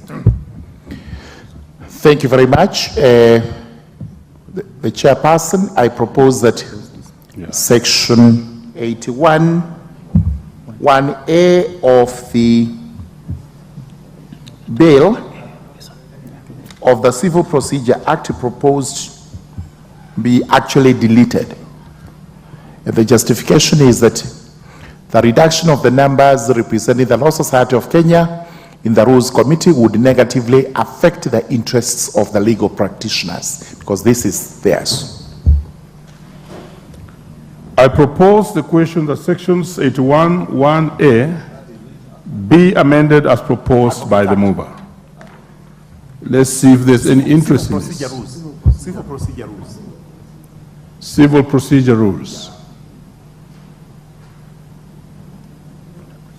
There being no interest in that, I now put the question that sections 81(1)(a) be amended as proposed by the mover. Will as many as of that opinion say aye? Aye. Will as many as of contrary opinion say nay? The ayes have it. I now put the question that provisions relating to the Civil Procedure Act, Cap 21, as amended, be part of the bill. Will as many as of that opinion say aye? Aye. Will as many as of contrary opinion say nay? The ayes have it. Provisions relating to Public Holidays Act, Cap 110. I propose the question that provision relating to the Public Holidays Act, Cap 110, be amended as proposed in the bill. Schedule.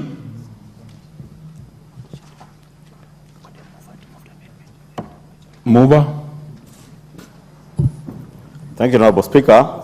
I beg to move that the schedule be amended as provided for in the order paper. Honorable Speaker, just for the benefit of members, this was there was a provision to delete Utamaduni Day from the schedule of public holidays, and instead of deletion of that, and in recognition of the crusade to save our environment through climate change mitigation measures, it was the view of the committees that instead of doing away with a public holiday, we rename that particular day to Mazingira Day. Therefore, we are removing the expression Utamaduni Day and replacing thereof with the expression Mazingira Day, so that this public holiday now is themed around protection of our environment, climate change issues. And you remember this year, late last year, we had a day that was designated as a public holiday for tree planting. And therefore, this will now be such a day. Every year, Kenyans will have that opportunity to plant trees and create awareness around issues, Mazingira, or environment. Thank you. I beg to move. I propose the question that the schedule be amended as proposed by the mover. I can hear the voice of Honorable Undo. Chair, the mover is just being very extremely unfair. You see, traditionally, that is Moi Day. And honestly, it changed from Moi Day. It was no holiday. It was reinstated. It went, I don't know which day. It went to Tamaduni Day. It's now changed to Mazingira Day. And I'm sure next year he will change it, probably to Kabete Day. Honorable Speaker, can't we just be magnanimous enough and not even attempt to erase history? Just go back to Moi Day. And Moi Day used to love, President Moi used to love environment. Maporomoko, trenches, gabions, tree planting, all those kind of things. And then we theme it Moi Mazingira Day. It look more neater and we'll never lose Moi in our minds. Can you agree we change to Moi Mazingira Day? We have heard you, Honorable Sonkoli. Yes, I am.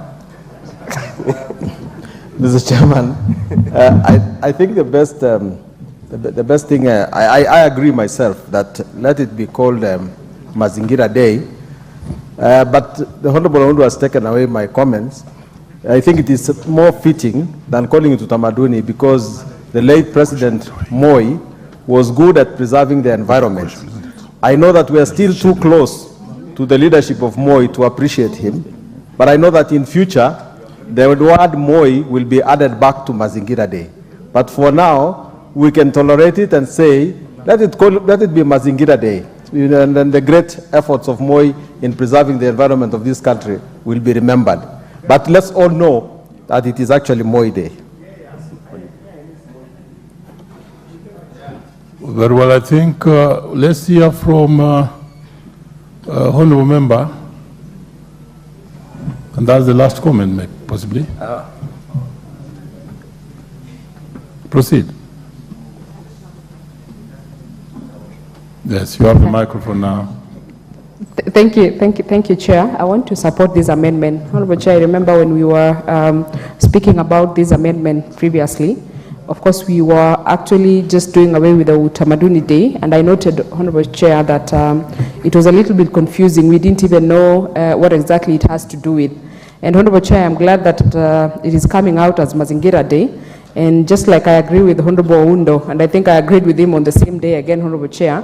Of course, Honorable Moi, Mzee Moi, the second President of the Republic of Kenya, did a lot of things that we remember him for.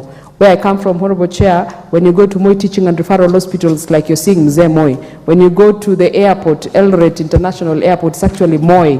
It's like you're seeing Moi. When you go to the beautiful girls' schools and boys' schools, including and not limited to Kapsabet Boys, Honorable Chair, you're seeing Moi. So, Honorable Chair, of course, I would, were it not for the fact that Mazingira is really important, it is a day that we need to cultivate, we need to put it in our culture so that we can be able to practice issues and things to do with environmental conservation and planting of trees, of course, with the objective of this government. I want to agree that we should call it Mazingira Day, but at the back of our minds, Chair, you can never ever delete what Moi did and what that day stood for so many years, even when we used to sing. So I support this, Honorable Chair. I think I should put the question now. Honorable members, I now put the question that the schedule be amended as proposed by the mover. Will as many as without opinion say aye? Aye. Will as many as were contrary opinion say nay? The ayes have it. I now put the question that provisions relating to the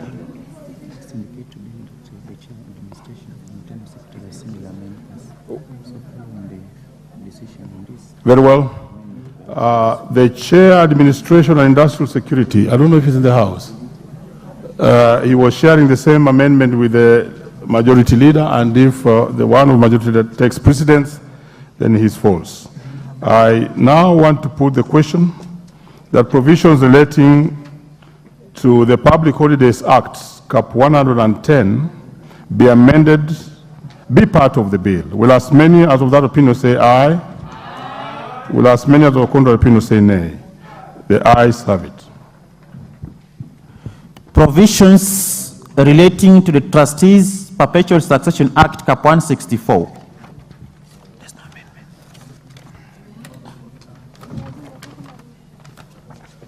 Very well. I propose the question that provisions relating to the Trustees Perpetual Succession Act, Cap 164, be amended as proposed in the bill. Section 2, 31, 32, 32A, 32B, 3J8, 51, 61, 62, 63, 81, 91, 92, 11, 13.1, 15, Section 16.1, Section 16.2, and Section 17. I propose the question that sections 2, 31, 32, 32A, 32B, 3J, 8, 51, 61, 62, 63, 81, 91, 92, 11, 13.1, 15, 16.1, 16.2, and 17 be amended as proposed in the bill. Honorable members, there are no amendments on this one, and therefore I put the question that sections 2, 31, 32, 32A, 32B, 3J, 8, 51, 61, 62, 63, 81, 91, 92, 11, 13.1, 15, 16.1, 16.2, and 17 be amended as proposed in the bill. Will as many as of that opinion say aye? Aye. Will as many as of that contrary opinion say nay? The ayes have it. Schedule. I propose the question that the schedule be part of the bill.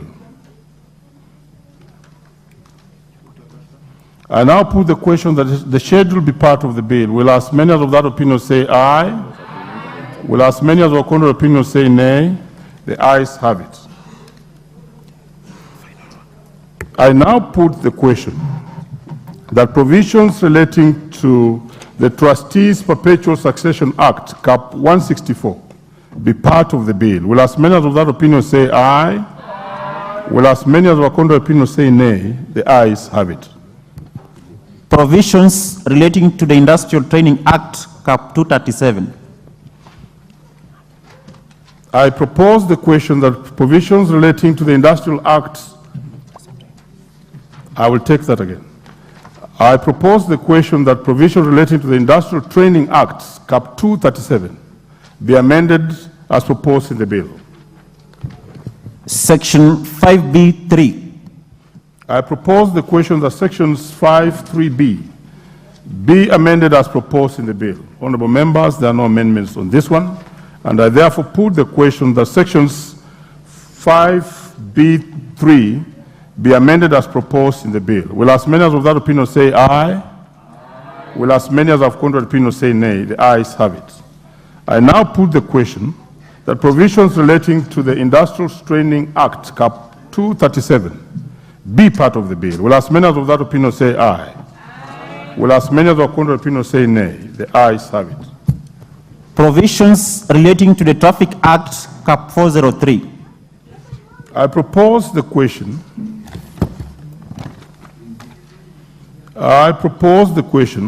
That provisions relating to the Traffic Act, Cap 403, be amended as proposed in the bill.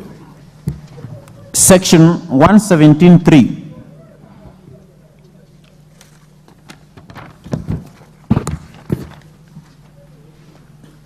I propose the question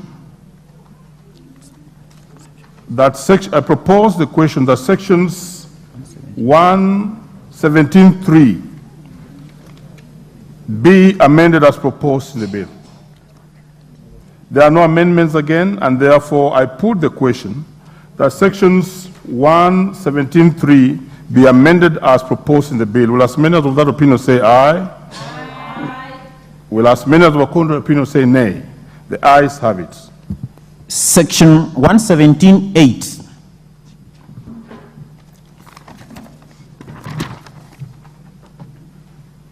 I propose the question that sections 117.8. No, mover. There are amendments on this one. Mover.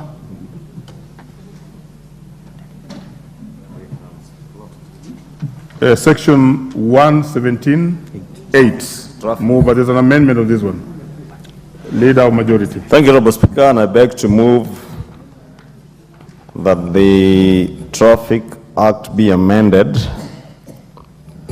Sorry, Honorable Chair, just a minute.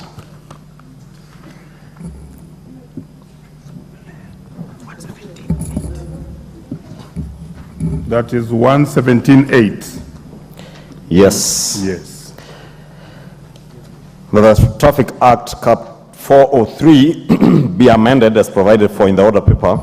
Honorable Speaker, if you listened during the second reading, this relates to the instant fines on traffic offences, where in the bill there was a proposal to increase the penalty from 200 shillings to 200,000 shillings, and the committee felt that this Order was... majority, just move section 117.8, because we still will have 117.9 and then 117.10. 117.9 and 10. 117.8.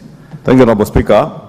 And as I said, Honorable Speaker, it is to delete the expression to a fine exceeding 200 shillings onto imprisonment of a term not exceeding 1 month, and therefore substitute with the expression on first conviction to a fine of an amount equivalent to 10 times the maximum statutory payment of the offence to which the notification relates, and an amount equivalent to 20 times of the penalty for a second or subsequent conviction. Honorable Speaker, that's what I was explaining. The bill provided for an increment of the penalties or fines from 200 shillings to 200,000 shillings, and therefore we are amending that to create a fine that will be 10 times what you should have been fined had you considered to the charge that you are being charged with and signed the notification pleading guilty to pay the fine. This relates to instant fines, Honorable Speaker. For instance, when I double park in the city and the policeman comes and puts a notification that I have violated this and that section of the Traffic Act, and I am liable to a fine maybe of 1,000 shillings, and all I need to do is to sign on that notification and send it through electronic means or whichever way to pay for the fine, and that matter ends there. Or appear in court to defend yourself. And should you fail to do that, then we are saying you will now be liable to pay 10 times what you should have paid in terms of fines. This is to act as a deterrent for people not to fail to pay fines, Honorable Speaker. And there is also, of course, the introduction of electronic modes of payment of such fines. Thank you, Honorable Speaker. Very well. I now propose the question that sections 178.8 be amended as proposed by the mover. If there's any interest in this, and I think there should be no much interest because I heard during the second reading everybody was supporting it. I therefore now put the question that sections 117.8 be amended as proposed by the mover. Will as many as of that opinion say aye? Aye. Will as many as of our opinion say nay? The ayes have it. Now it means that the amendment by the Honorable Gasairo for Kitutu Masaba falls. Section 117.9A.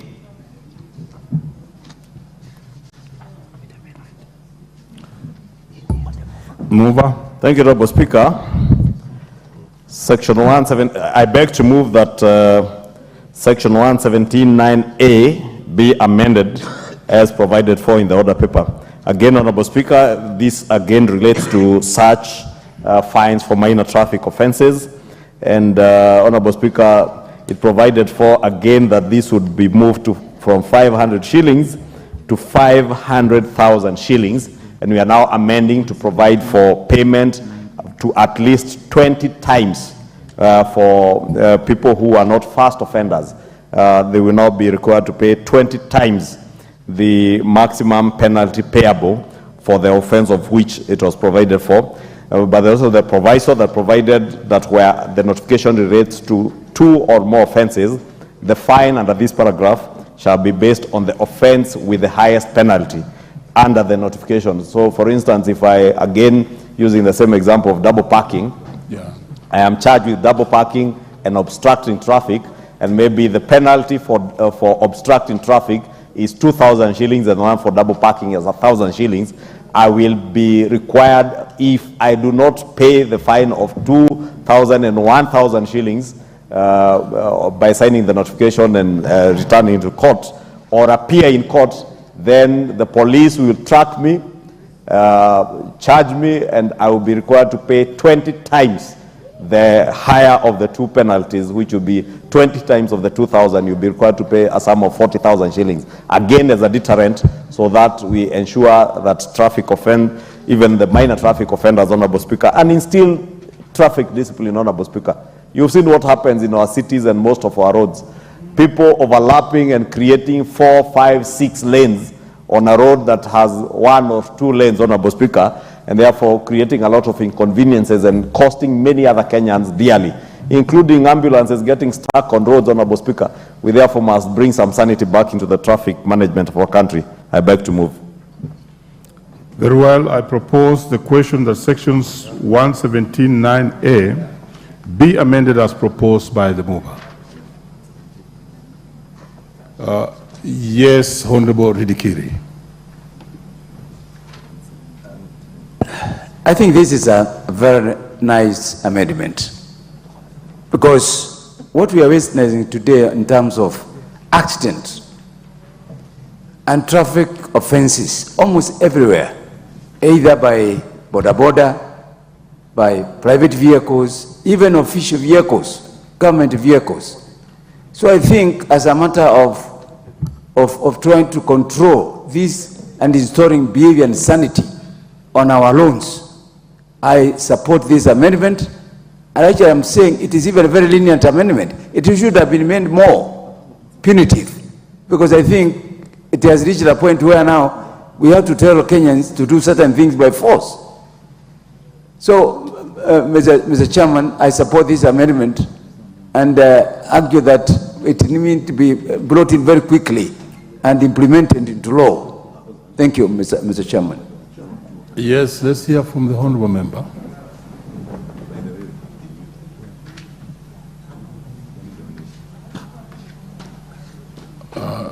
Make him have the microphone. I need to be supple. They are trying to track you there, honorable member.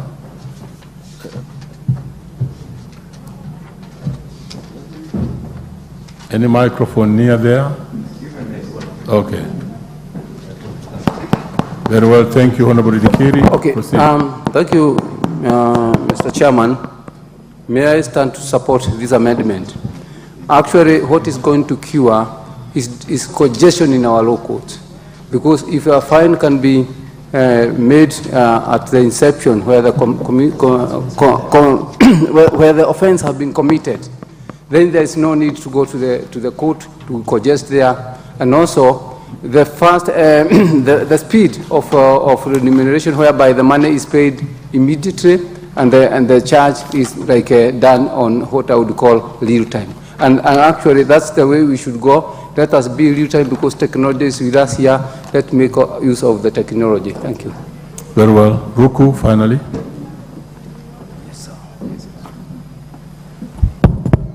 Thank you, Chairman. I rise to support this amendment, and also that there is need of total overhaul of all the traffic laws we have in the Republic of Kenya, so that we can have a proper traffic management laws, which also incorporate, Chairman, incorporate even the use of satellite to monitor the traffic or traffic management in the Republic of Kenya.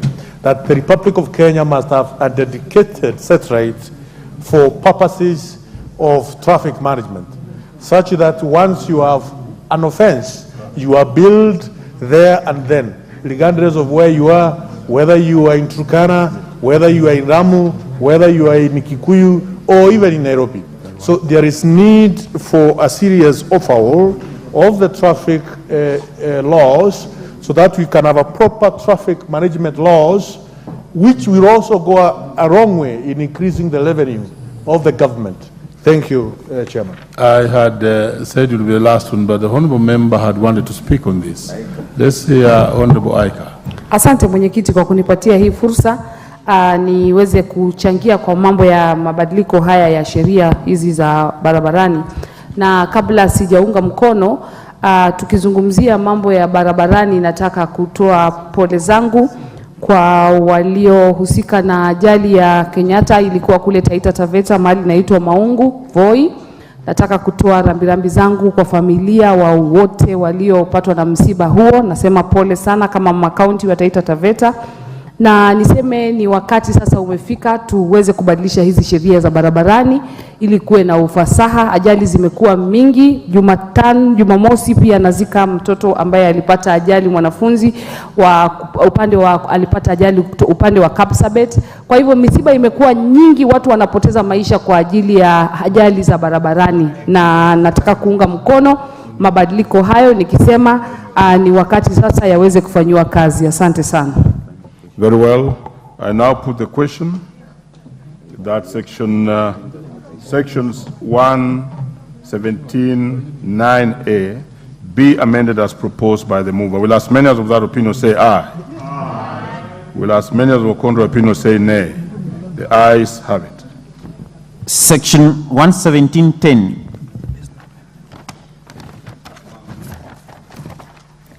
I propose the question that section 117(10) be amended as proposed in the bill. Honorable members, there's no amendment on this one, and I therefore put the question that section 117(10) be amended as proposed in the bill. Will as many as of that opinion say aye? Aye. Will as many as of contrary opinion say nay? The ayes have it.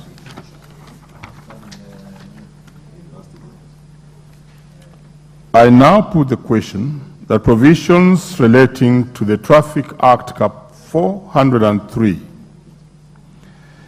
be amended, be part of the bill.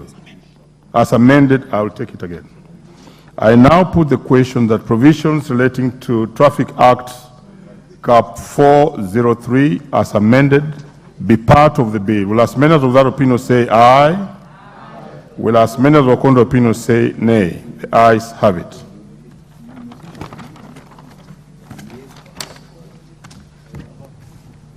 Provisions relating to the Sexual Offences Act number 3 of 2006, Cap 403. I propose the question that provisions relating to the Sexual Offences Act number 3 of... I'll take it again. There's some correction. I propose the question that provisions relating to the Sexual Offences Act number 3 of 2006 be amended as proposed in the bill. Section 3913. I propose the question that section 3913 be amended as proposed in the bill. There's no amendment of this one, honorable members, and I therefore put the question that sections 3913 be amended as proposed in the bill. Will as many as of that opinion say aye? Aye. Will as many as of a contrary opinion say nay? The ayes have it. I now put the question that provisions relating to the Sexual Offences Act number 3 of 2006 be part of the bill. Will as many as of that opinion say aye? Aye. Will as many as of contrary opinion say nay? The ayes have it. Provisions relating to the Employment Act number 11 of 2007. I propose the question that provisions relating to the Employment Act 2007, number 11 of 2007, be amended as proposed in the bill. Section 32. I propose the question that section 32 be amended as proposed in the bill. There are no amendments on this one, honorable members, and therefore I put the question that section 32 be amended as proposed in the bill. Will as many as of that opinion say aye? Aye. Will as many as of contrary opinion say nay? The ayes have it. I now put the question that provisions relating to the Employment Act 2007, number 11 of 2007, be part of the bill? Will as many as of that opinion say aye? Aye. Will as many as of contrary opinion say nay? The ayes have it.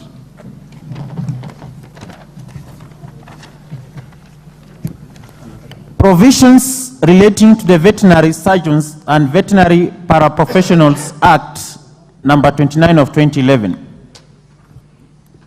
I propose the question that provisions relating to the Veterinary Surgeons and Veterinary Paraprofessionals Act 2011, number 29 of 2011, be amended as proposed in the bill.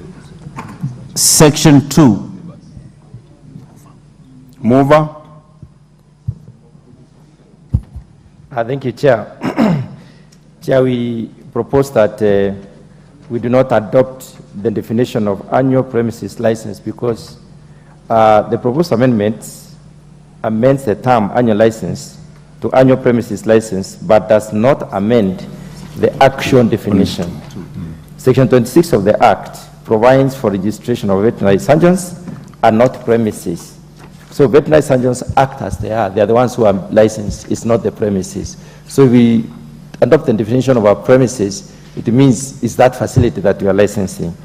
And these surgeons are in different categories. We have the veterinary surgeons themselves, the certificate of registration of the veterinary surgeons.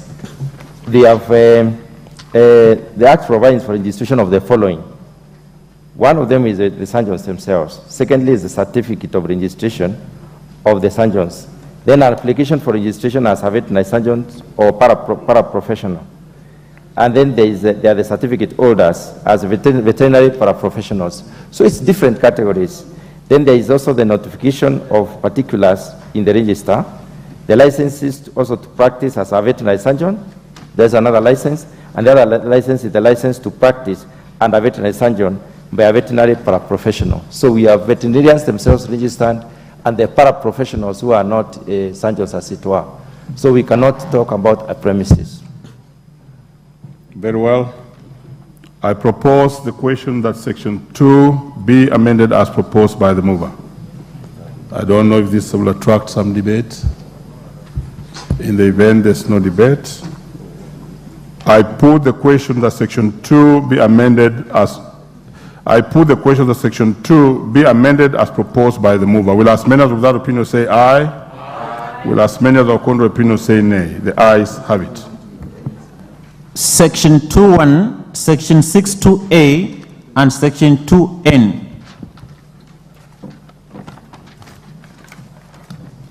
Honorable members, I propose the question that sections 2.1, Section 6.2a, and Section 6.2n be amended as proposed in the bill.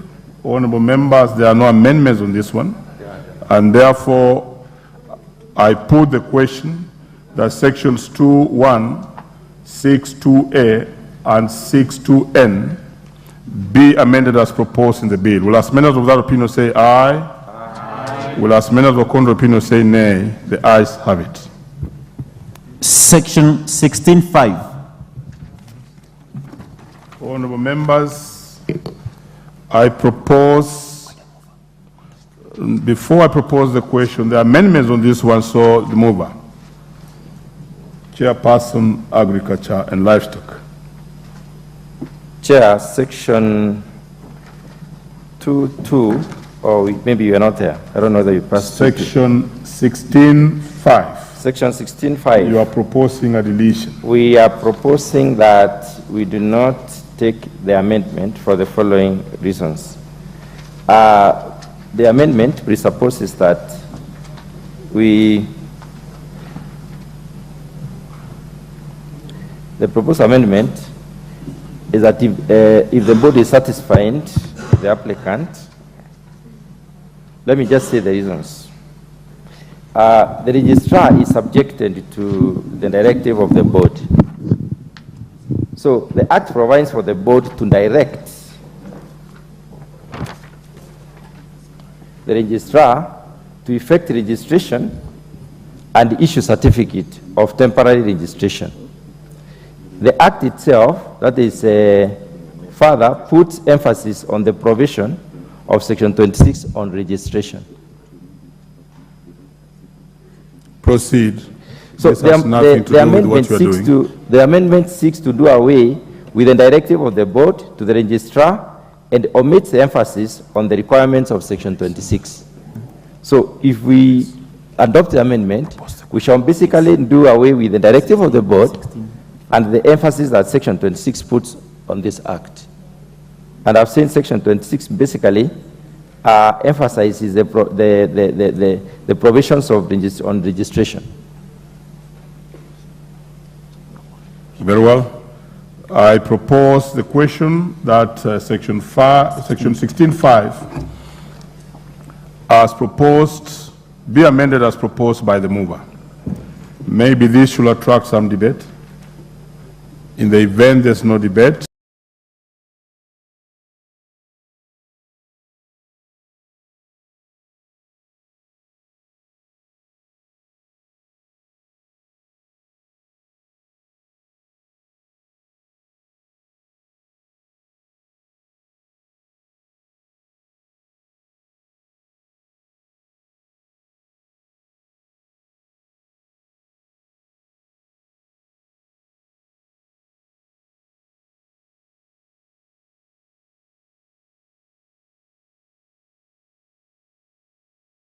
propose the question that provisions relating to the Public Finance Management Act 2012, number 18 of 2012, be amended as proposed in the bill. Sections 43 and 44. I propose the question that sections 43 and 44 be amended as proposed in the bill. There being no amendments, I want to put the questions that sections 43 and 44 be amended as proposed in the bill. Will as many as of that opinion say aye? Will as many as of contrary opinion say nay? The ayes have it. I now put the question that provisions relating to the Public Finance Management Act 2012, number 18 of 2012, be part of the bill. Will as many as of that opinion say aye? Will as many as of contrary opinion say nay? The ayes have it.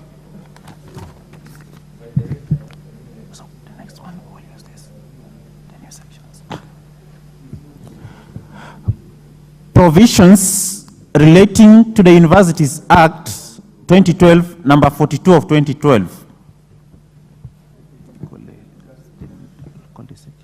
Mover? Sorry, I'll call the section, then the mover will move. Okay. New section 24.3. Mover. 24. Honorable Speaker, I beg to move that the new section 24.3 be now read a second time.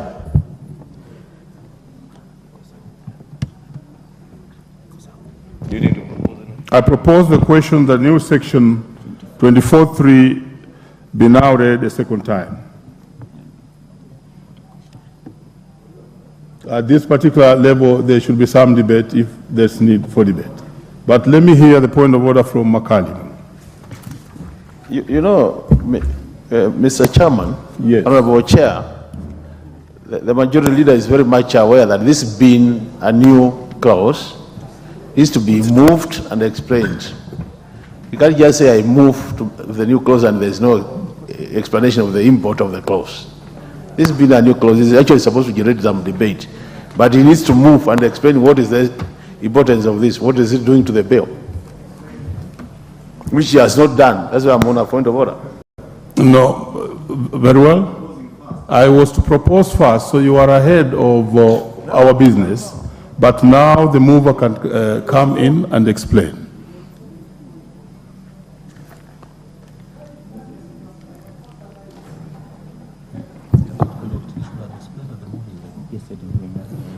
Mover, thank you. Just thank you, go back and explain so that the House may understand. Thank you, Honorable Speaker. Honorable Makali, you are in order. Proceed, Mover.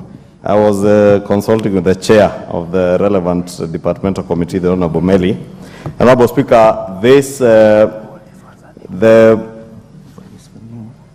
proposed amendment for the new section 24.3 is to delete the words "a specialized degree awarding institution" appearing immediately after the word "established" and substitute thereof with the words "specialized degree awarding institutions." The logic being, Honorable Speaker, Honorable Chair, you remember last Parliament we did make this proviso under the Universities Act to be able to establish specialized degree awarding institution for the benefit of specialized courses, especially those in the security sector. Honorable Speaker, following that particular amendment, the National Defense College, I don't know whether it's called the National Defense College or University, the one in Elnet, was awarded the charter. The National Defense University was awarded a charter. But the National Intelligence Service had also sought to have their own specialized courses, specializing on security and intelligence services, Honorable Speaker. And therefore, we are only adding the letter S so that you can also establish other institutions other than just that one institution. And I believe the Honorable Makali Mulu, being a member, very diligent member of the Security Committee, now fully subscribes to that particular provision. Very well, Makali Mulu, I'm sure you should be able to want to speak on this. Yeah, thank you, Honorable Chair. Honorable Chair, I want to thank the Majority Leader for that explanation because it makes it clear now. But I hope that for purpose of standardization, this specialized university will still be under the oversight of the, is it called higher education something? There's a university board which checks the university in terms of standardization. Yeah, the Commission for Higher Education. I hope they will still be under that purpose of standardization. I support, Honorable Chair. Chair, Education. Yes. Thank you, Chair. Chair, the proposed amendment by the mover are quite in order, in the sense that these two institutions and many others are forthcoming in the future are specialized, in the sense that the National Intelligence Service, like the Defense University, and also maybe in the future other specialized universities will actually come in. So therefore, the amendment is proper and is in place. Thank you. Very well. I now put the question that section 24(3) be now read a second time. Will as many as of that opinion say aye? Aye. Will as many as of contrary opinion say nay? The ayes have it. I propose the question that the new section 24(3) be part of the bill. I put the question that the new section 24(3) be part of the bill. Will as many as of that opinion say aye? Aye. Will as many as of contrary opinion say nay? The ayes have it. Section 25.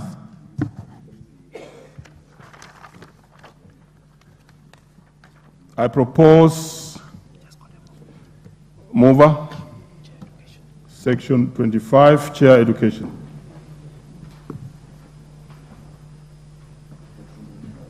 Yes, section 25, you are proposing a deletion.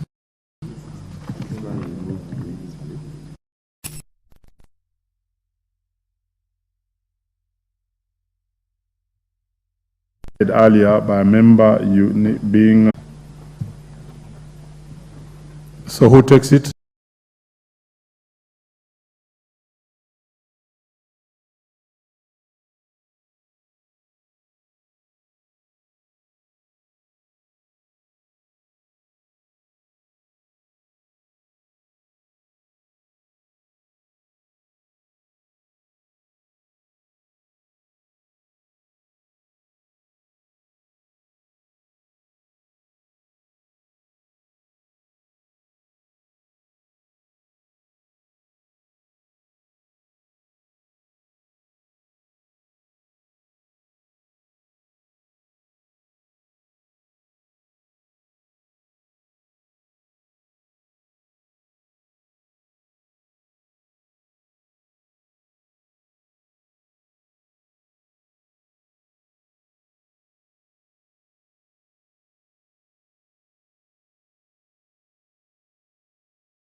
what do you call it, at the capacity to be turned into universities were actually national polytechnics. But this bill was trying to say that every institution, the technical institutions, can even turn itself to be a national university. This was going to lower standards. This was going to bring in institutions that are private through the back door and actually make themselves to be national polytechnics, so national universities. So the committee saw it wise that we delete this particular section. Thank you. I propose the question that sections 24(3), sorry, I'll take it again. I propose the question that section 25 be amended as proposed by the mover. I hear you, Honorable Undo. Yeah, there seems to be a bit of unclarity because the respective section 25 of the Act reads that where a declaration on this section is made with respect to a public institution, So I hope the chair is listening. Here the reference to a public institution, not a private institution, as he alleges through the back door. Chair, will allow me to proceed once once he's listening. Well, you are. We need an immediate response. We will not go back to Hansard. Proceed, Honorable Undo. Chair. And the House is listening, some with their third ears. Proceed. Chair, I think the chair of the committee seems to be a bit unclear on exactly what he wants to do. Because the amendments, as proposed in the bill, was actual to buttress or give clarity to section 25. Because section 25 said where a declaration of this section is made with respect to a public institution, the catchword here, public institution, shall only apply where such institution is a national polytechnic within the meaning of the Technical and Vocational Education Training Act. It is the president who declares a national a technical institution to be a national polytechnic.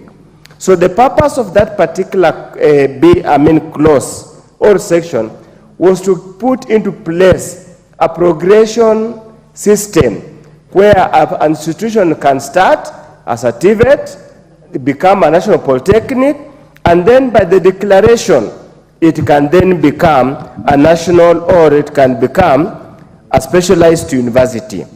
And when you look at the bill, Honorable Speaker, the published bill, page 1843,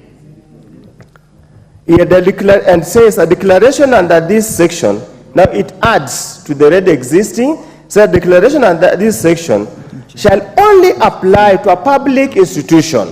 So again, he misled the House, he misled the nation to the effect that a private institution could find its way through. That is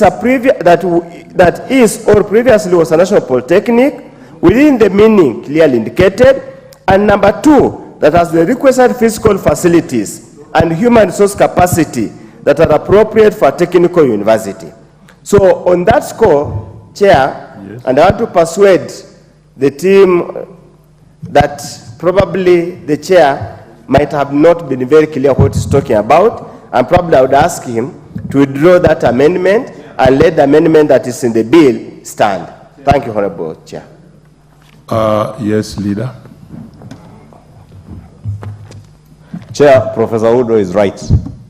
And we have consulted with the chair. I believe he will be withdrawing that particular amendment because the bill as it is perfectly in order, as Professor Udo says, because it specifically refers to a public institution, and the law also defines how these national polytechnics, and the subsection 2 that was coming in was to further qualify what is already provided for under subsection 2. Therefore, I want to ask the chair maybe to withdraw his amendment and leave it as it is in the bill. Chair. Chair, I do agree with Professor Undo. I think I misread some statement, and I think it's actually proper. I dropped the amendment. Thank you. Yes, Makali, finally. Yeah, thank you very much, Honorable Chair.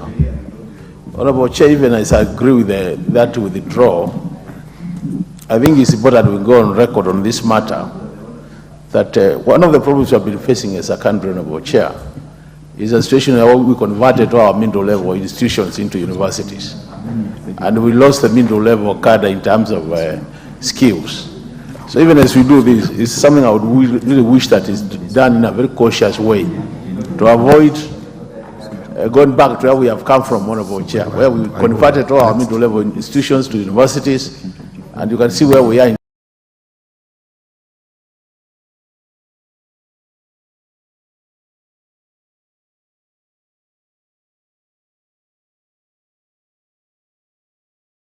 Proposed in the bill.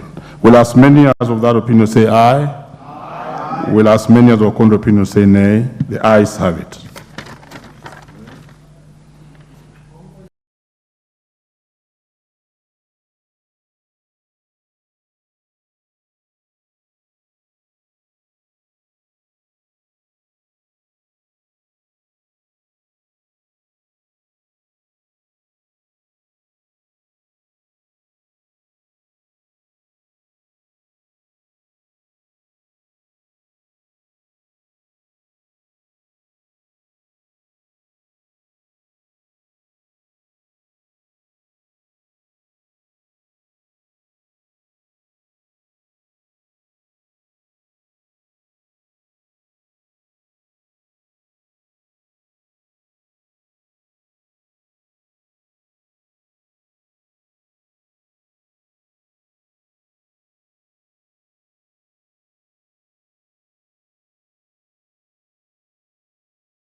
Constitution came in 2010, the office was divided so that the Office of the Attorney General deals with civil matters and advisory services to government, and the criminal aspects, we created another office called the Office of the Director of Public Prosecution.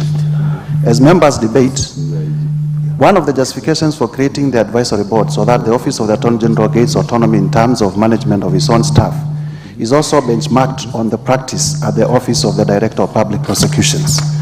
And under the ODPP Act, the DPP, which is a baby of the State Law Office, where the Attorney General is the head, has an advisory board that advises on matters recruitment and matters of staff. Number two, through public participation as a committee, we were also able to know that the Office of the Attorney General has an approved establishment of about 1,500 members of staff.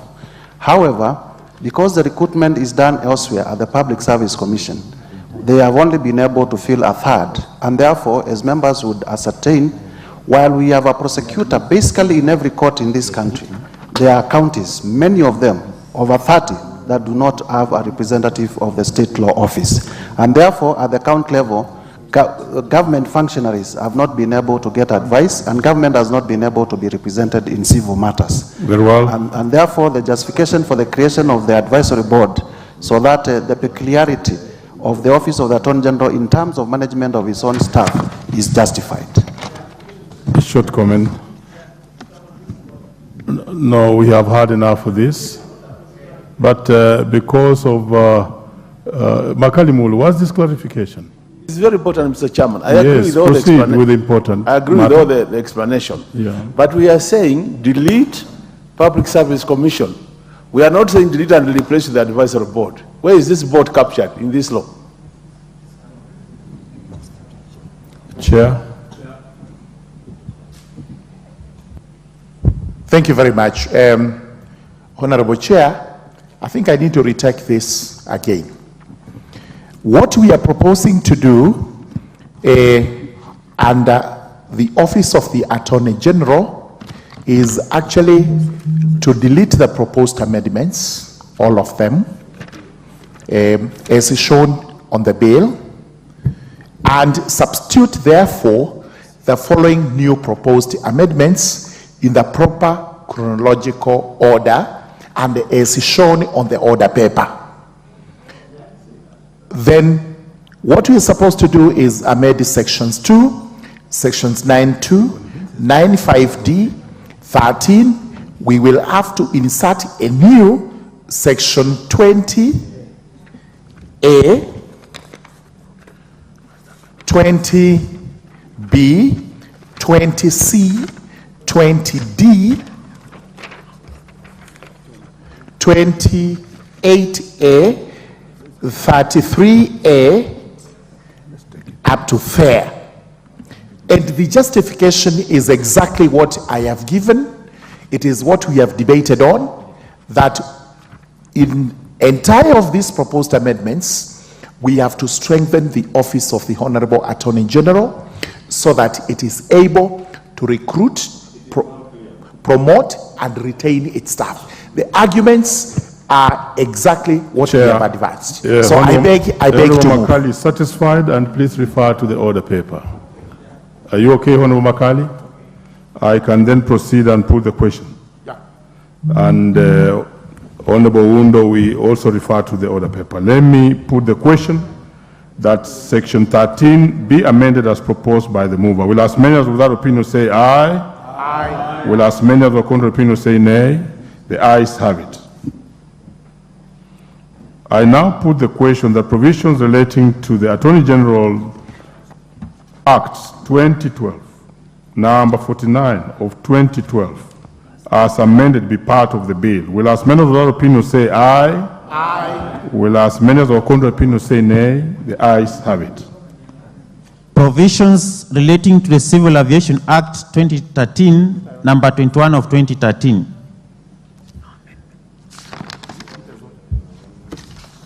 There's no amendment to this one, but let me propose the question that provisions relating to the Civil Aviation Act 2013, number 21 of 2013, be amended as proposed in the bill. Section 2.1. I propose the question that section 2.1 be amended as proposed in the bill. There being no amendment to this one, I proceed to put the question that section 2.1 be amended as proposed in the bill. Will as many of that opinion say aye? Aye. Will as many of the contrary opinion say nay? The ayes have it. Section 34. I propose the question that, no, this one has an amendment, and therefore I call upon the mover. Is the mover? Clive Kasairo is not in the house. We are where? No, okay, forget about that. Which section are we in? 34.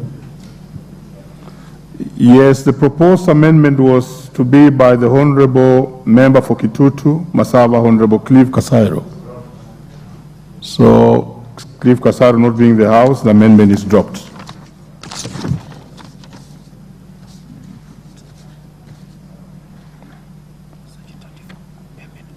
I put the question, therefore, that section 34 be amended as proposed in the bill. Will as many as of that opinion say aye? Aye. Will as many as of contrary opinion say nay? The ayes have it. I now put the question, the provisions relating to the Civil Aviation Act 2013, number 21 of 2013, be part of the bill. Will as many as of that opinion say aye? Aye. Will as many as of a contrary opinion say nay? The ayes have it. Provisions relating to the Value Added Tax Act 2013, number 35 of 2013. Honorable members, I propose the question that provisions relating to the Value Added Tax Act 2013, number 35 of 2013, be amended as proposed in the bill. Is there?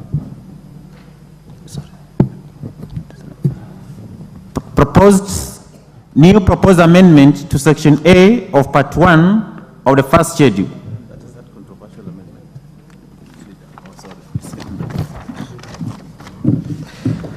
Thank you, Honorable Speaker.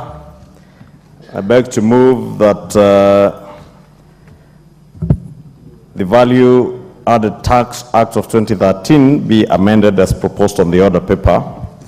Honorable Speaker, this relates to deleting paragraph 138 and also deleting the proposed amendment to part A of the second schedule. And the proposed amendments to delete paragraph 38 is on the supply of denatured ethanol. And Honorable Speaker, it's important that to mention denatured ethanol has nothing to do with the manufacture of alcohol. It's actually denatured to make sure that Leader, you need to move that the proposed... We can clarify, because I did hear many members during the second reading get worried that this has anything to do with the manufacture of alcohol. And indeed, denatured ethanol is denatured so that it is not fit for human consumption. And most of it is usually used in the manufacturing industry, either for cleaning or for lighting, for cooking, Honorable Speaker. And what happened, Honorable Speaker, during the Finance Act of 2023, we introduced exemptions from IDF and the Railway Development Levy on imported denatured ethanol. And therefore, it has become very easy for people to import denatured ethanol from our neighboring countries, largely disadvantaging our local sugar industry that through the use of molasses are the producers of ethanol. And we effectively remove the economic safety net and competitive advantage that the local manufacturers of denatured ethanol were enjoying. And these, as I mentioned, are mostly sugar factories and millers, and they are now struggling to compete with cheap imports of denatured ethanol. And therefore, to protect them, Honorable Speaker, we propose therefore to delete the paragraph 138 of section A of part 1 of the first schedule of the VAT Act to ensure that locally manufactured ethanol, denatured ethanol, not just ethanol, must emphasize, is denatured ethanol, is able to compete with imported denatured ethanol, as both will be compelled to pay VAT on the product, and this will also enhance our collection of VAT in the country. I beg to move. Very well. Give me the mic. I propose the question that the new proposed amendment to Section A of Part 1 of the first schedule be now read a second time. If there's any interest in this, there being no interest, I can hear you, the Chair Education.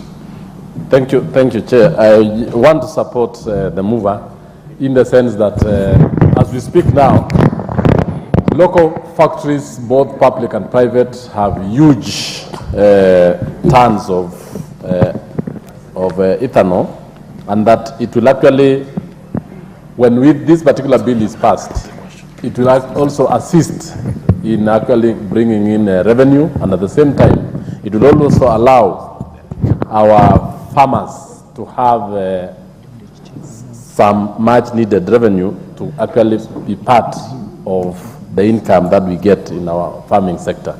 I support Mr. Chair. Put the question. Very well. I now put the question that the proposed amendment to Section A of Part 1 of the first schedule be now read a second time. Will as many as with that opinion say aye? Aye. Will as many as with contrary opinion say nay? The ayes have it. I now propose the question that the new proposed amendment to Section A of Part 1 of the first schedule be part of the bill. I now put the question that the new Section A of Part 1, no, I take it again. I now put the question that the new